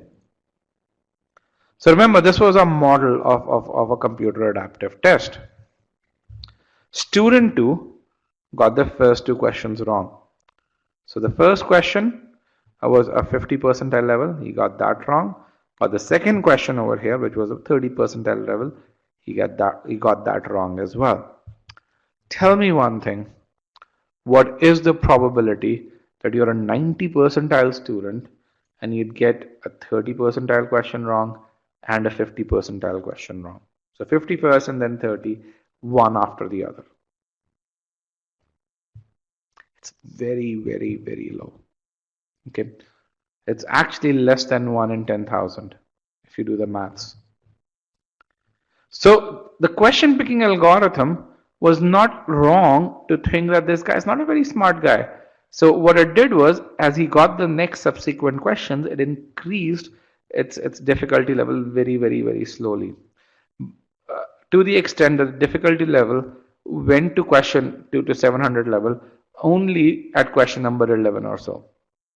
Student 1, by contrast, got the first 4 questions right, and by question number 5, he was already answering 700 level questions. Okay. As I said, both of these are e-GMAT students. Student 1, the guy who got a V43 on GMAT prep, ended up scoring a V44 on the real test. Student 2, who got a V32, ended up scoring a V35 and ended up scoring 710 because he had a Q50. So essentially, these two attempts, both of them were a week before their actual tests. And what you can really see is that what GMAT prep measured was a really good measure of the abilities. Yes, student who got the first 2 questions wrong, he shouldn't have, but overall, even on the real test, his score wasn't appreciably higher. It was higher, but not appreciably higher. So when you say maybe a bad day can have probably a 2 or 3 point impact on a computer adaptive test, but not so much, not a whole lot beyond that. So let's see how ability is kind of built into the fabric of the test. So when you think about your score out of 800, when we think about the GMAT, all of us worry about the score out of 800. But so I have a question that says, isn't there a general rule that you have to mark only 4 to 5 incorrect answers out of 41 to get a 40 plus on verbal? Or can we make like 9, can we actually even have 9 mistakes? You can actually even have 11 mistakes and still get a V40. That's the beauty of a computer adaptive test. And this is something when you look at a Scholaranium, in the quiz results screen, we actually show the questions that you've answered correctly and the weights behind those questions. And as we go forward, you're going to really see what that verbal 40 is composed of. What are the 5 or 6 ways in which you can get a V40? Okay, so let's go back, and some of that answer is going to come over here. And let's look at ability and the fabric of the test, right? So when we talk about the GMAT, we all worry about that score out of 800, but what we don't realize, or a lot of us don't realize, is that score out of 800 is composed of multiple ability scores. Okay, so when you think about at the grassroots levels, you have your ability in the verbal subsection, which is sentence correction, critical reasoning, and reading comprehension, as well as in the quant subsections. So the SCCR and RC ability, each one of these abilities is measured either out of 60 or out of 100. Either scale is okay. There's a one-to-one correspondence in the scale out of 60 to and scale out of 100 over here. The scale out of 100 is what I like because it tells me percentiles. The scale out of 60 is a bit more vague. So that your abilities in SCCR and RC lead to a certain verbal score. Similarly, your abilities in algebra, arithmetic, geometry, and a few other sections, or if I were to really split it down, number properties, word problems, geometry, PNC, probabilities, sets, inequalities, etc. So your abilities in these lead to a certain quant score out of 60 or a certain quant ability. And both of these combined lead to your overall score out of 800 or a certain percentile score. So what you really see over here, 2 things. First of all, you have 2 scales you have either a scale out of 800 or a scale out of 60, but cutting across, the ability scale out of 100 is consistent. I have a question. It says, in terms of score, is verbal more important than quant? No, both quant and verbal have equal weights when it comes to score out of 800. So they both of them carry a 400 weight. Any blog that tells you that verbal's more useful than quant doesn't know what they're talking about. And trust me, coming from us, we are known for our verbal courses. If that were truly the case, no one would be more happy than us. But it's not the case, and we want to make sure that you get to your target scores, not just your target verbal score. So fundamentally, one thing that we've got to realize is that at its very core, what the GMAT tests are multiple abilities.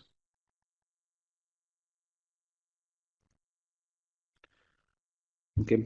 And when I say this is not something that we've just cooked up on our own just because we want to sell our course or just because we want to really say, hey, we know more about the GMAT than anyone else. It's visible to you. We coined the concept of ability in July of 2013 when we introduced a product called the Verbal Workshop, which is now an integral part of our courses. In October of 2014, GMAT released what is called as an enhanced score report. What it essentially tells you is when you get a certain score, you get a verbal score of 32 over here. It tells you what are the three abilities that it's composed of. So for this particular student, he got a verbal score of 32. He got V42, which is 94 percentile in sentence correction, V30 in critical or 55 percentile in critical reasoning, and a 40 percentile in reading comprehension. Okay, this is real data from GMAT Club, from GMAT Prep. I'm sorry. So essentially, what you see on the left-hand side is the ability scoring out of 60. On the right-hand side is the ability scoring out of 100.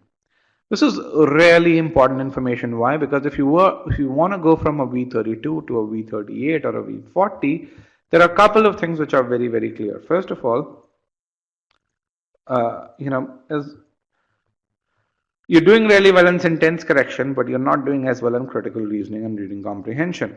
The second thing, there's very little headroom left over here. There's only so much you can go over here. You can probably go 3 to 4 percentile points because it's essentially very difficult to reach 100 percentile. But there's a lot of headroom over here. There's a lot of headroom over here. So if this person were to focus his or her energies, that's where he or she would focus. Okay. So takeaways: GMAT scores built up of your individual abilities. Ability scores best out of 100. I really like the scores out of 100. They're consistent. They cut across subsection, section, as well as on the test. And the best way to improve is to make sure that you identify your weakness and work on it.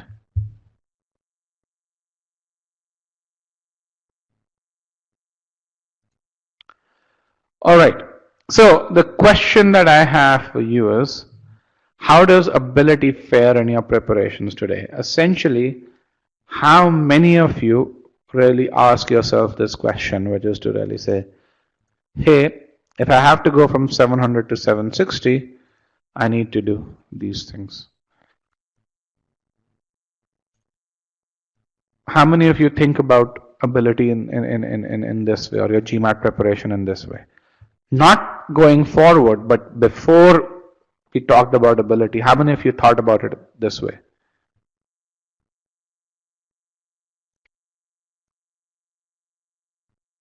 Okay. That is good. 66% of you. So just so that I'm clear, 66% of you were already aware of this fabric of GMAT and the relationship between abilities before you started this webinar.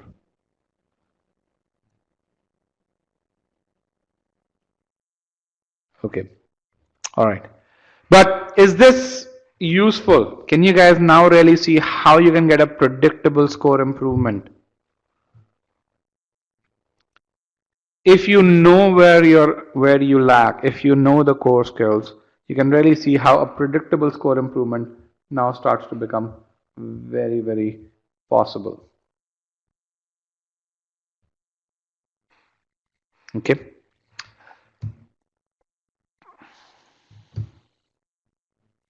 So the next question becomes, how do you measure your ability? And so to do that, let's kind of examine what ability really is. Okay. So what is good ability, first of all? If you're aiming for a score of 720 or higher, make sure that you have about 70% ability in each section. That's the ideal case. Now, there are other ways as well, which we'll talk about.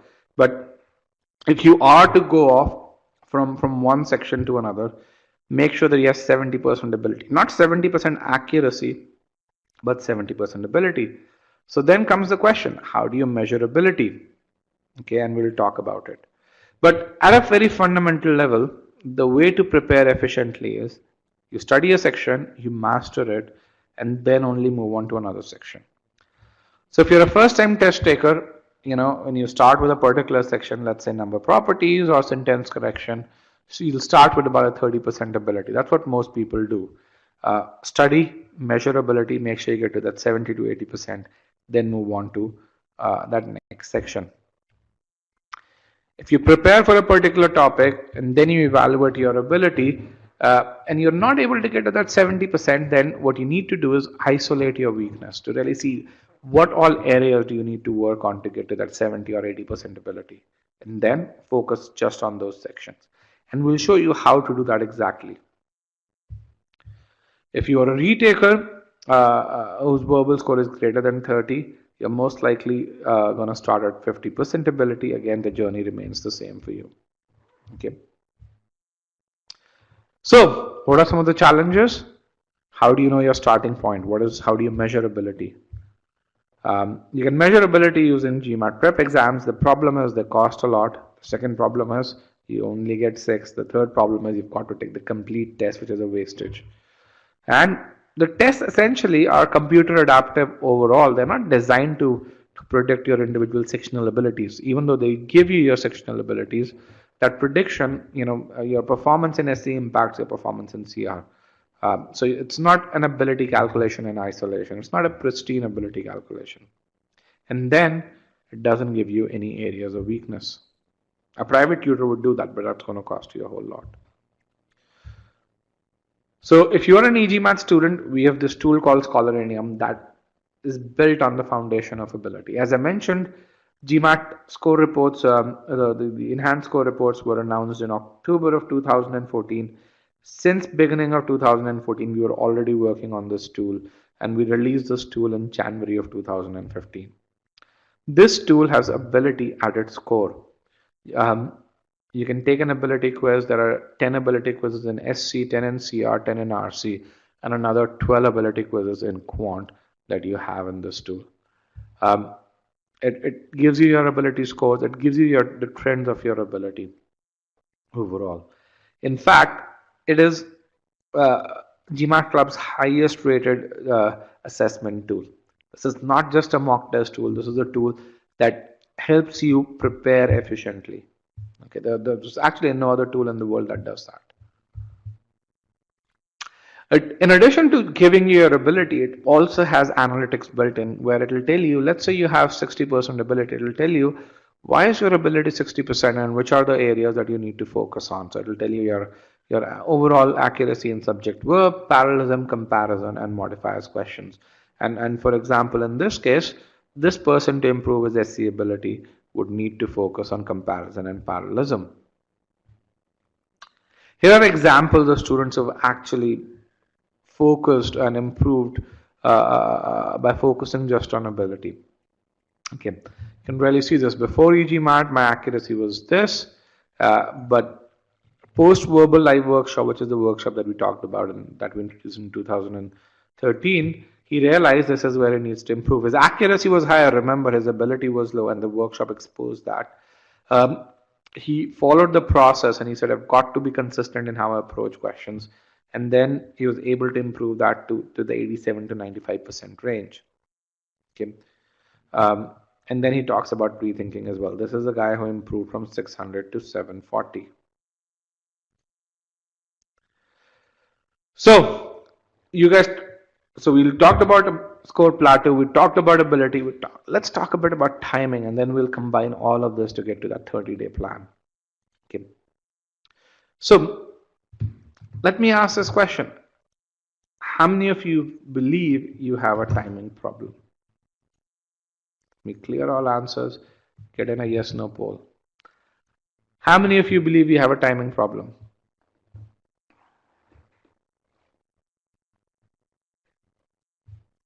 Let's get a few more responses, guys.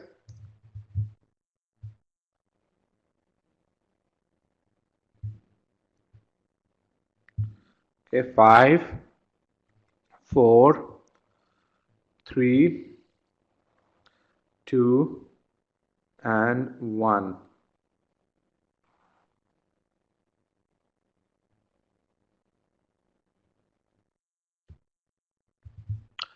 But 76% of you believe you have a timing problem. All right, let's look at it.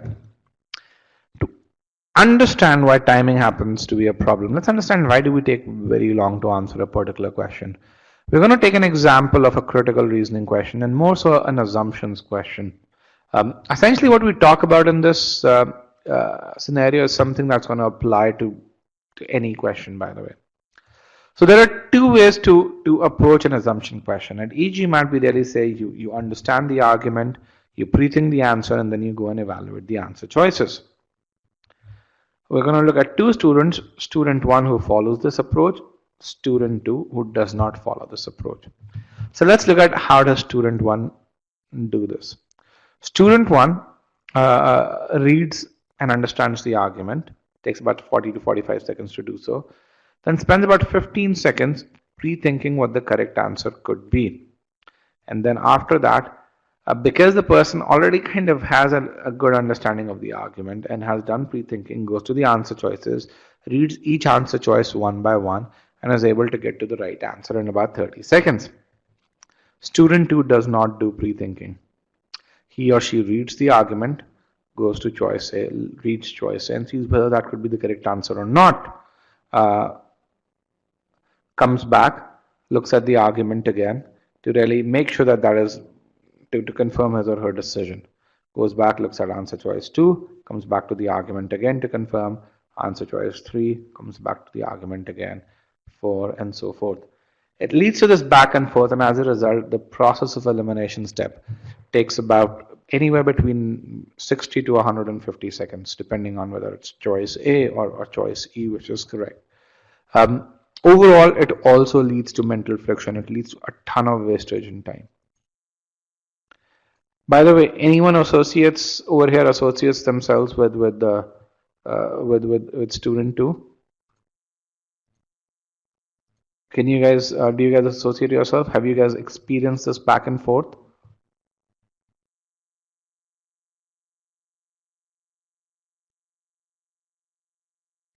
Now, is this a timing problem?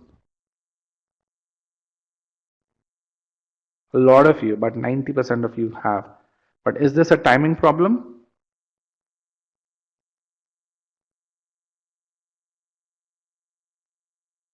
It is not a timing problem, but it leads to a timing problem.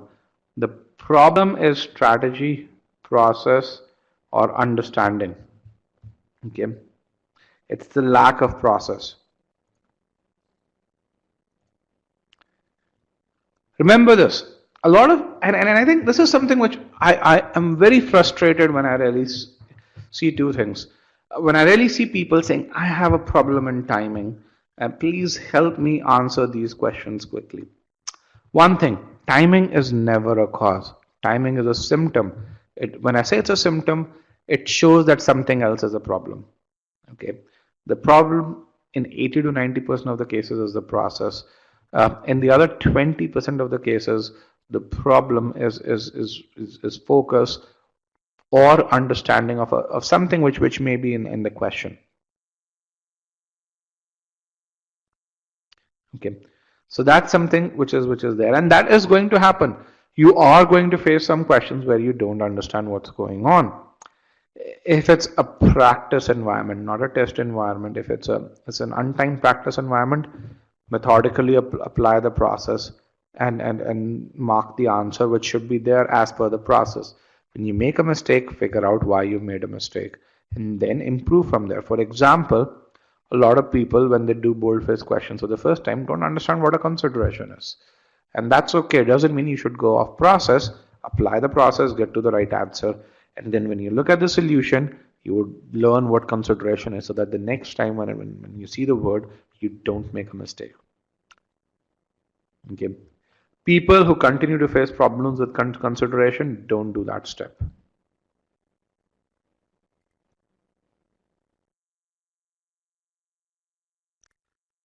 Timing. So the other reason the other thing that frustrates me is when I see experts on various forums saying, hey, when you're starting to prepare for the test, time yourself. Time yourself while answering questions. There is absolutely no point spending 5 minutes to answer a question. It's not going to help you. They could not be more wrong. I'll tell you why. Ability and timing are not related. At e-GMAT, we're a very data-driven company. So one of the things that we kind of really said when we found out that the first few questions on GMAT determine how the question picking algorithm works, we really said, why shouldn't we spend more time on the first few questions? I mean, it's a very natural temptation if you might think about. So we really did an experiment. The beauty of our business is we get to work with a lot of students, and what we really did was we actually created two quizzes. In one quiz, and both the quizzes had difficult questions. For one quiz, we gave people 10 questions, gave them 20 minutes, which is a reasonable amount of time to answer those questions. And we got a certain average accuracy. 100 people took this quiz together. For the second quiz, same 10 questions, another group of 100 students, we gave them, instead of 20, we gave them 30 minutes to solve these 10 questions. Can you guess what was the difference in accuracy even though the students got 10 more minutes? The difference in average accuracy for the group was 2%. 2%. 10 more minutes. And we have since then repeated this experiment multiple times. If you spend more time on a particular question, you're not going to invent ability. That does not happen. You either have the ability or you don't have the ability. The only way to build ability is to focus on core skills, number one. Number two, when you are learning something, you are going to take longer. That is natural. Focus on the process. If you focus on the process, you're going to get faster. Case in point being, remember the first time you basically learned how to drive. When you were learning how to drive, you had to consciously focus your energy on watching the stop signs, making sure that you watched out for pedestrians, focusing on gears and other things. If you drive a gear shift, that is. However, as you became more and more adept, as you kind of developed a process to really say this is what you are supposed to do, you no longer consciously needed to do that. In fact, I'm sure there are quite a few girls here. Girls even do makeup while driving, which again is scary, but they're very adept at doing that. From a point where you had to consciously focus, where you couldn't listen to anything while driving, to a point where you're listening to music and doing makeup while driving. This is how our bodies imbibe processes, if you follow the process. But you've got to gradually do that. Okay. Once again, I repeat, timing is a symptom. Figure out what the root cause is if you want to fix timing. Reading quickly is not a fix to timing. In fact, reading slowly is a fix to timing. And second piece, GMAT's not a test of speed. GMAT's a test of clear and logical reasoning.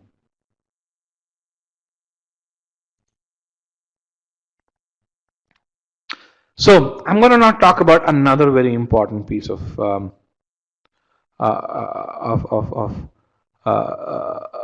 information, or another metric which is really, really important, which we call as tuck time. So tuck time, it's an e-GMAT term. It is derived from a German word called Tackzeit. Okay, and this German word translates into what we call as a cycle time, and essentially Germany is a very manufacturing heavy country, and a cycle time is the amount of time required to manufacture. So if you think about how manufacturing happens, let me take a step back. If you think about how manufacturing happens, a product is manufactured on an assembly line in multiple steps. Tuck time is the amount of time required for one step, for a person to do one step with extremely low accuracy or extremely high hit rate. Okay. For GMAT, our tuck time is a time to answer questions. It sets the pace for answering questions correctly. Okay. Why am I talking about this? Yes, no question again. How many of you have, while taking a mock test, have fallen short of time?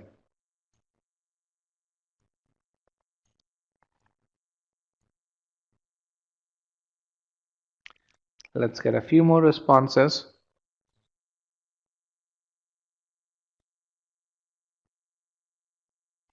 That's 76, 77%. Close to 80% of you have fallen short on time. Okay.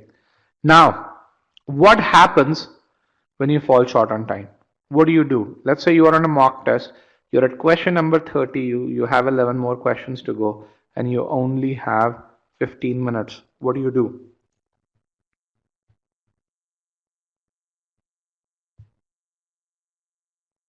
You get anxious.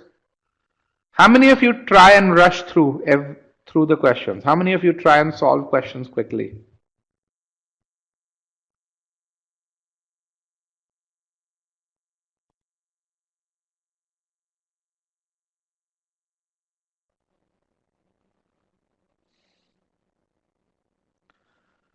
Okay, I do. I see quite a few. You guess some, but you try to answer each and every question. You guess and rush through questions. By the way, rushing through questions is one of the worst things that you can do on the test.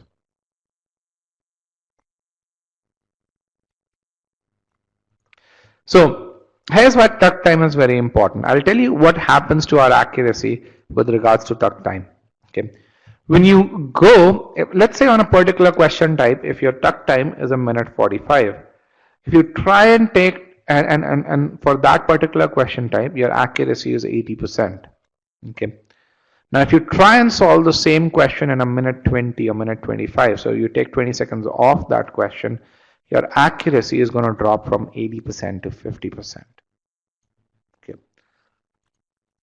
Here's how tuck time varies with here's how accuracy varies with tuck time. Okay. On the y-axis, what you really have is accuracy for a particular question of a particular difficulty. And on the x-axis, you have time. Here is what this chart looks like. There are multiple zones in this chart. You first have the tuck time zone. What you really see is this is the zone where your accuracy kind of peaks. Let me see if I can turn it around, and this is where your accuracy actually peaks. Okay. Then what you really have is a self-doubt zone, which is when you spend more excessive amount of time, there comes to a point where even though you may have chosen the correct answer initially, you revise and then you say you're no longer so sure of the correct answer and you end up choosing the incorrect answer. Has that happened with anyone?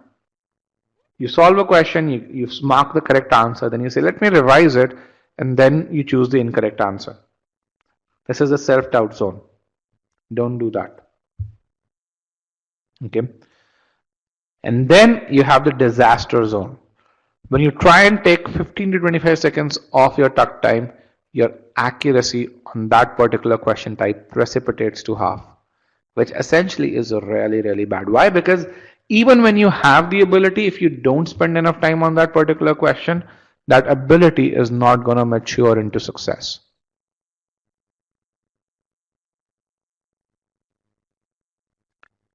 So it's and so why am I talking about this? Because you're going to be faced with a scenario where you may have to look at a particular question and say, I don't get it and I'm going to move forward. Or you may be in a scenario where you may find yourself short of time and say, I have 15 minutes, I have 11 questions to answer.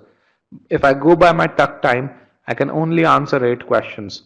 In that case, focus on those 8 questions, not so much focus on answering those 11 questions. Randomly mark the other 3. That is going to maximize your score if you are in that scenario. Okay. So a lot of people really say, how do you compute your tuck time? Scholarinium does that for you. Here's an example of a quiz result screen in duck time. You can really see you have difficulty, you have question type, you have time taken, and then if you go to the summary screen, you basically have your duck time marked over here. So if you are an e-GMAT student, make sure you look at this over here and you get to that duck time. Okay. Here is a guy who's not an e-GMAT student. He just visited, he just attended this session and was able to improve his verbal score from V37 to V40 just by leveraging duck time. So here is what he says. He says there's a school of thought that suggests that you must answer SC questions by 1 minute, should be in 1 minute. In my case, this strategy did not work. After I got introduced to the concept of duck time, I observed that a minute 30 was the average time I needed to mark a particular question correctly. I improved only marginally on timing later through that practice. And he says, however, CR was my strength, and I observed that on average I needed a minute 45 there. Okay. This guy was never scored a V40 on his mocks, was able to go do a V40 on the actual test just by employing this strategy in the actual exam. He got to know about this 2 to 3 days before the test. He says the bottom line is that there's no one size fits all when it comes to timing strategy. There is no point compromising on accuracy on questions where you tend to be naturally slow. Improve timing where it can be improved only to the extent that is possible without giving up accuracy. It's extremely well said. Again, this guy is not an e-GMAT student. He did not buy our course, just took this session and applied it.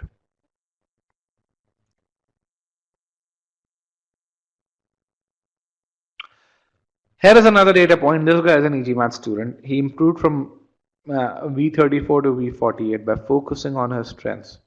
Okay, this is what he says. Below is my last 2 GMAT prep exam verbal missed questions data. The most puzzling part here is that in exam 3 I was behind early in the exam, so I guessed between question numbers 10 to 20 and got consecutive wrong.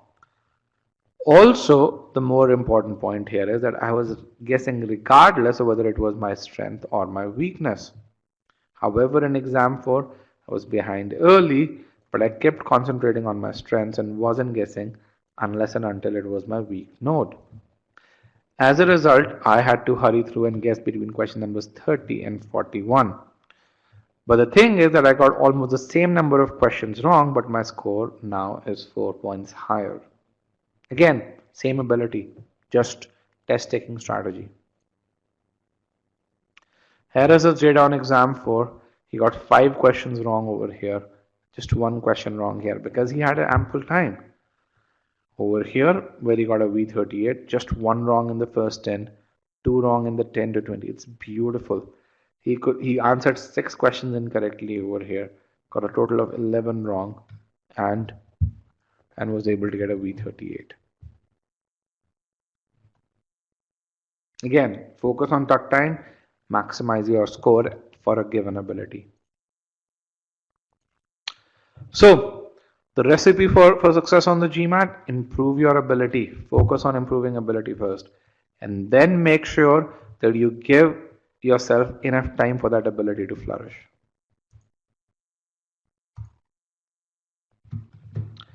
Does this make sense before we move on to the last section? Is this useful? Is it making sense to you guys?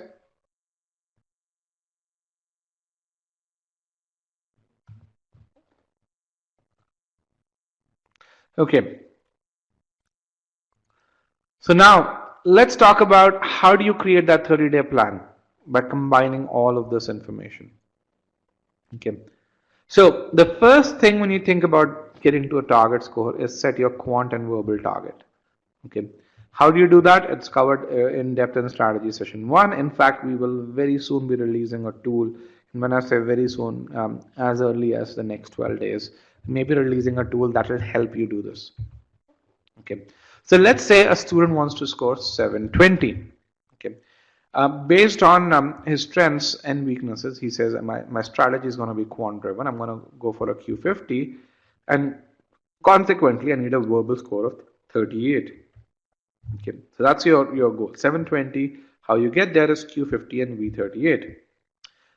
So how do you go about doing this? You devise your quant strategy, create a plan for quant, do the same thing for verbal, and then execute it. Do the same thing for verbal. And what we're going to focus on is you're going to just focus on the verbal aspect, but you can really apply an identical plan for quant as well. Okay. So let's look at how do you devise your verbal strategy.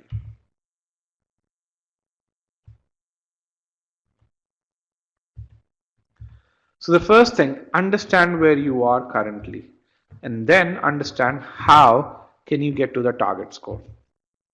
So to understand where you currently are, take a verbal ability quiz.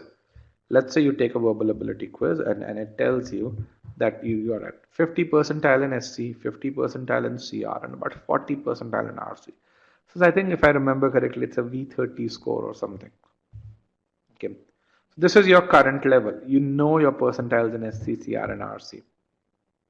So let's now understand how can you achieve your target score. You want to get to a V38, remember.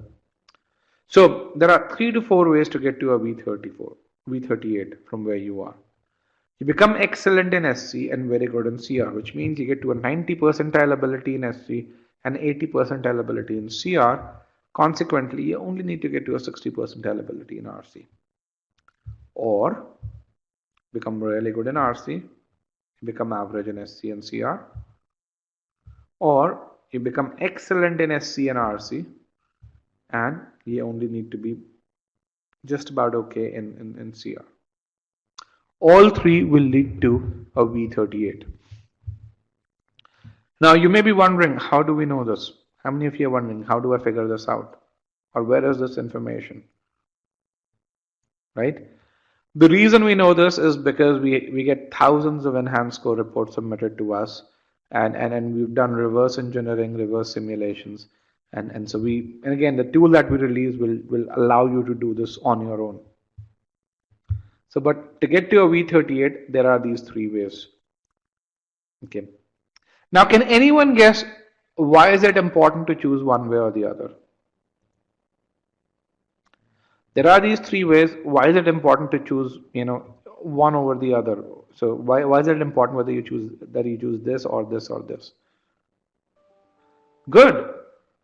Knowing your strengths vary. You may not be able to master everything, and you may have a time constraint between now and when you have your test. Right? The best way to succeed is to focus on your strengths. Okay. So we're going to focus on the first plan over here, and we're going to really see how should you spend your time if you want to improve and if you want to execute on the first plan. Yes, the reason why it's important to do this, as you already says, you leverage your strengths, you get a sequence of studying, and you know the extent to which you want to master something. Okay.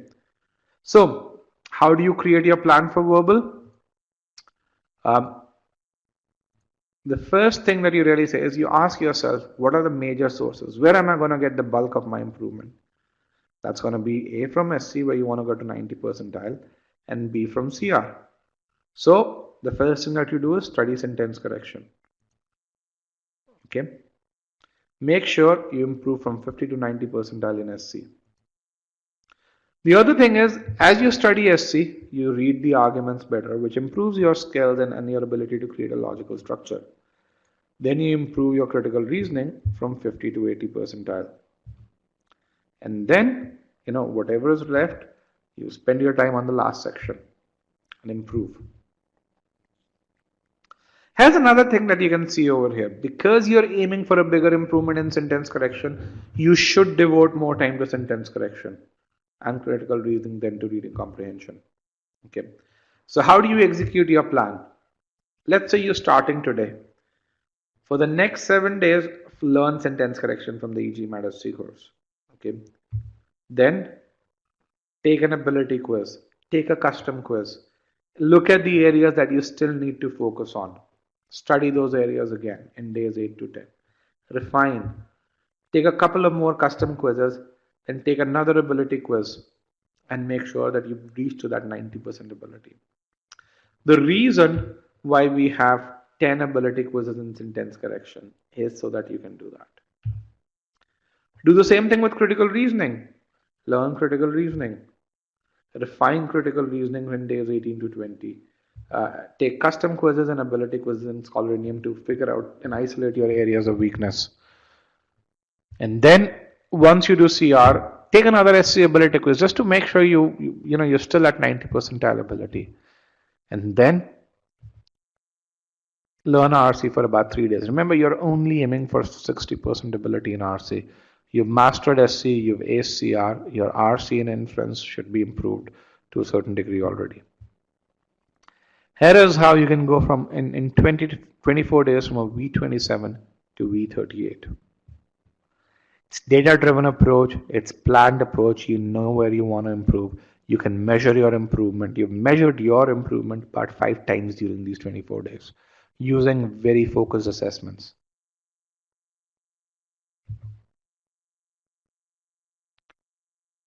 You can see how your abilities improve.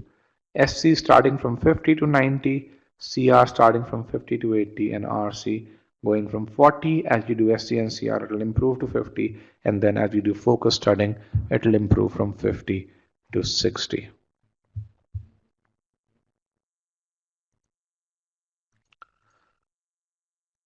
Does this seem doable, guys? V27 to V38. If you're data driven, if you're planned, if you track your improvement, and if you're serious, I mean, you've got to do this continuously. Okay. And this is 720 for you guys. How do you get to V44? Very similar approach. The only thing is with V44, you've got to get to 92 percentile for each section. So as you go beyond V41, V42, you've got to either ace one section really well. So let's say you say I'm going to be 98 percentile in SC, then you can be 85 percentile in RC and 90 percentile in CR.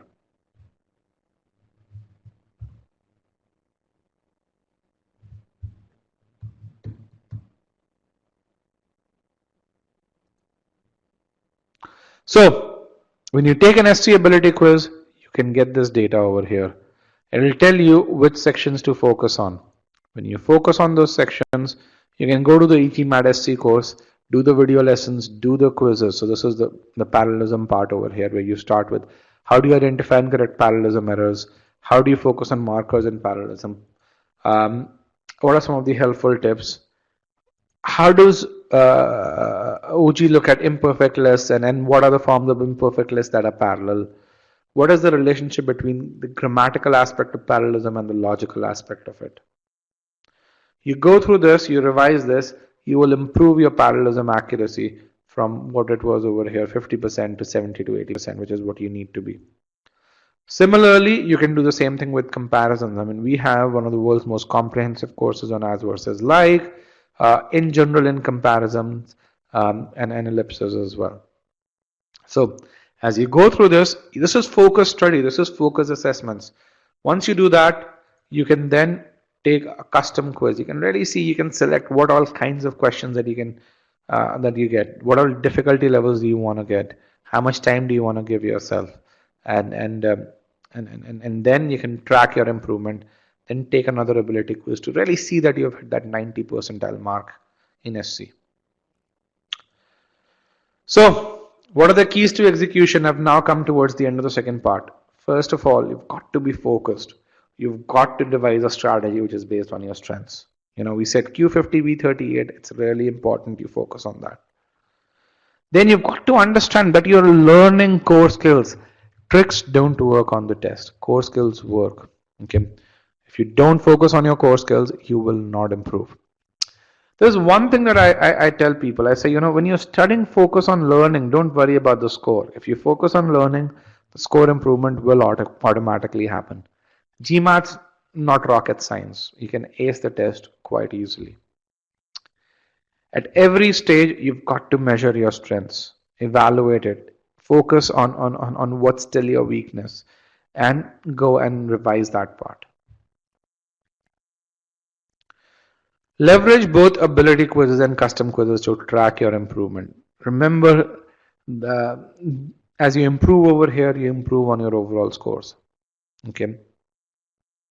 As I said, while learning, focus on learning and not worry about the end score. Not worry about timing as well, I would say. So with that, take a look at our free trial, get a jump start on the core skills. We have about 8 to 10 hours of free content there. Okay, thank you very much, guys. Hopefully this helps you get to a better score.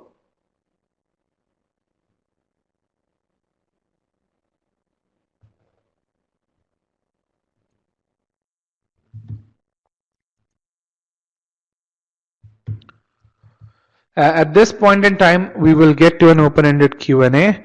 If you have any questions, you can pose those questions here. I will share the session PDF over here.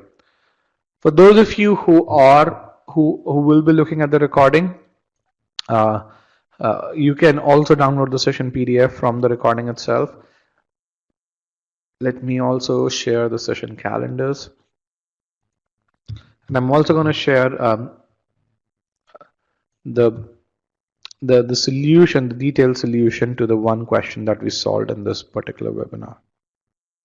This is from Scholaranium. Every question in Scholaranium is answered in this particular manner.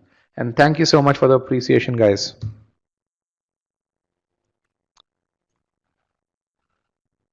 Can I share the link to verbal and quant online courses? Absolutely.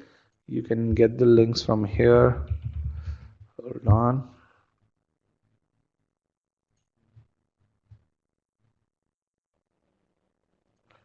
So if you go to quant prep and verbal prep, you can really do that.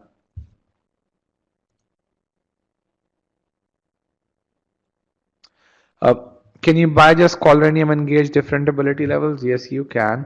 You can go to our individual course section and buy just Scholaranium. How many days is it typically required to go from 700 to 750? I've seen people do this in 15 days. So again, it all depends on how data driven your approach is. If you isolate what your weakness is, you can go from 700 to 760, very, very soon. Here is a guy who went from 710 to 760 in 1 month.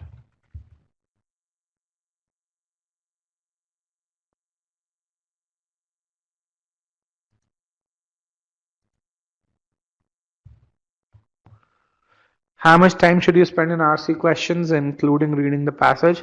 It depends at what stage you are. So if you are in the test, I would say if a passage is in an area which is familiar to you, about 3 to 4 minutes reading the passage, and then about a minute and a half.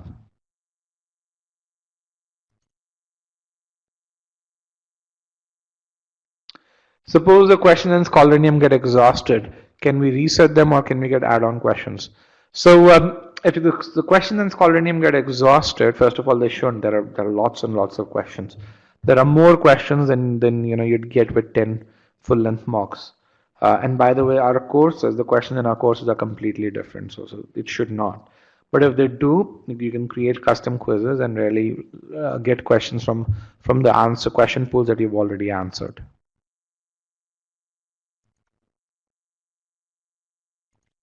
Is someone said only verbal Scholaranium, there's no quant Scholaranium. There is a quant Scholaranium, we actually sell it.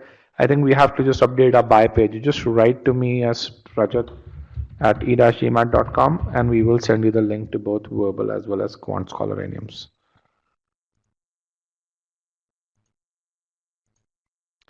Can you go from a verbal to quant course by paying the difference? Absolutely, yes, you can. As I say, we have an upgrade policy where we say you always get the best price.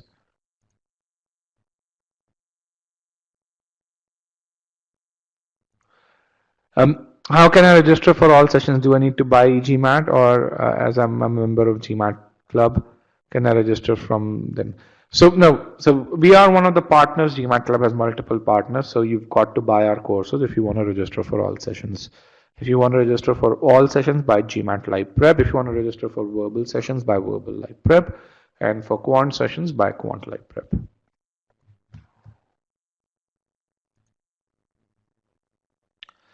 So verbal and quant online courses, I'm sorry, I think I did not respond to that one over here. So you can get this from over here. You can get the verbal courses, and this is the verbal courses.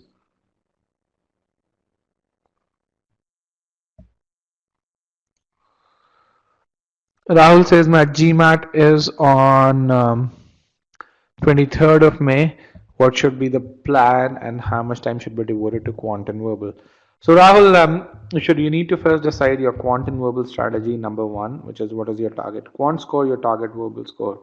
Number two, what you need to decide is you need to figure out is what your current level is, and then accordingly, I can provide some estimates as to how much time you should spend on quant and verbal or verbal. Typically, a rule of thumb is, you need to spend an hour for 1 point improvement in your GMAT score. The time required is slightly less if you are in the 550 to 650 bracket. 650 to 710 is when you need 10 hours for every 10 points of improvement. 710 to 760, again, the amount of time required kind of goes down. How important is integrated reasoning? I score really low. I would say ace quant and verbal, and then spend about 7 hours on IR. You'd ace it. Once you ace critical reasoning, integrated reasoning becomes very easy. Take a look at our IR course that comes with both quant and verbal subscriptions.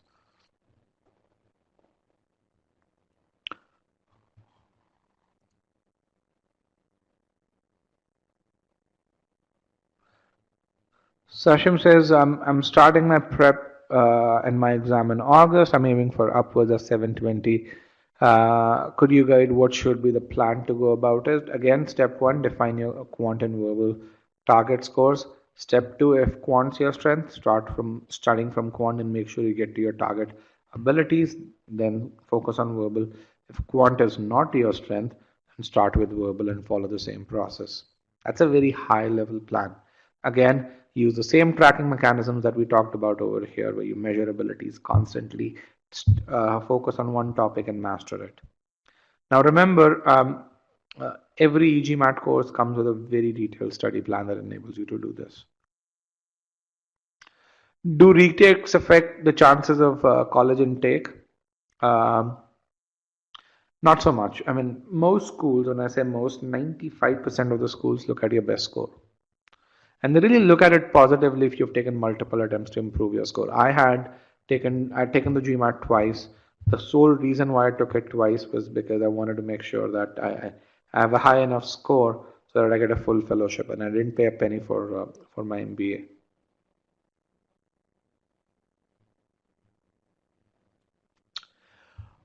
All right, guys, with that, I'd like to end this webinar. Thank you very much for joining us today. I hope you guys had a good time, and I wish you good luck for the test. We have a quant webinar tomorrow, same time. So join us if you want to see how to ace number properties. It's a subject matter focused webinar, so we'll talk a lot about how do you ace number properties overall.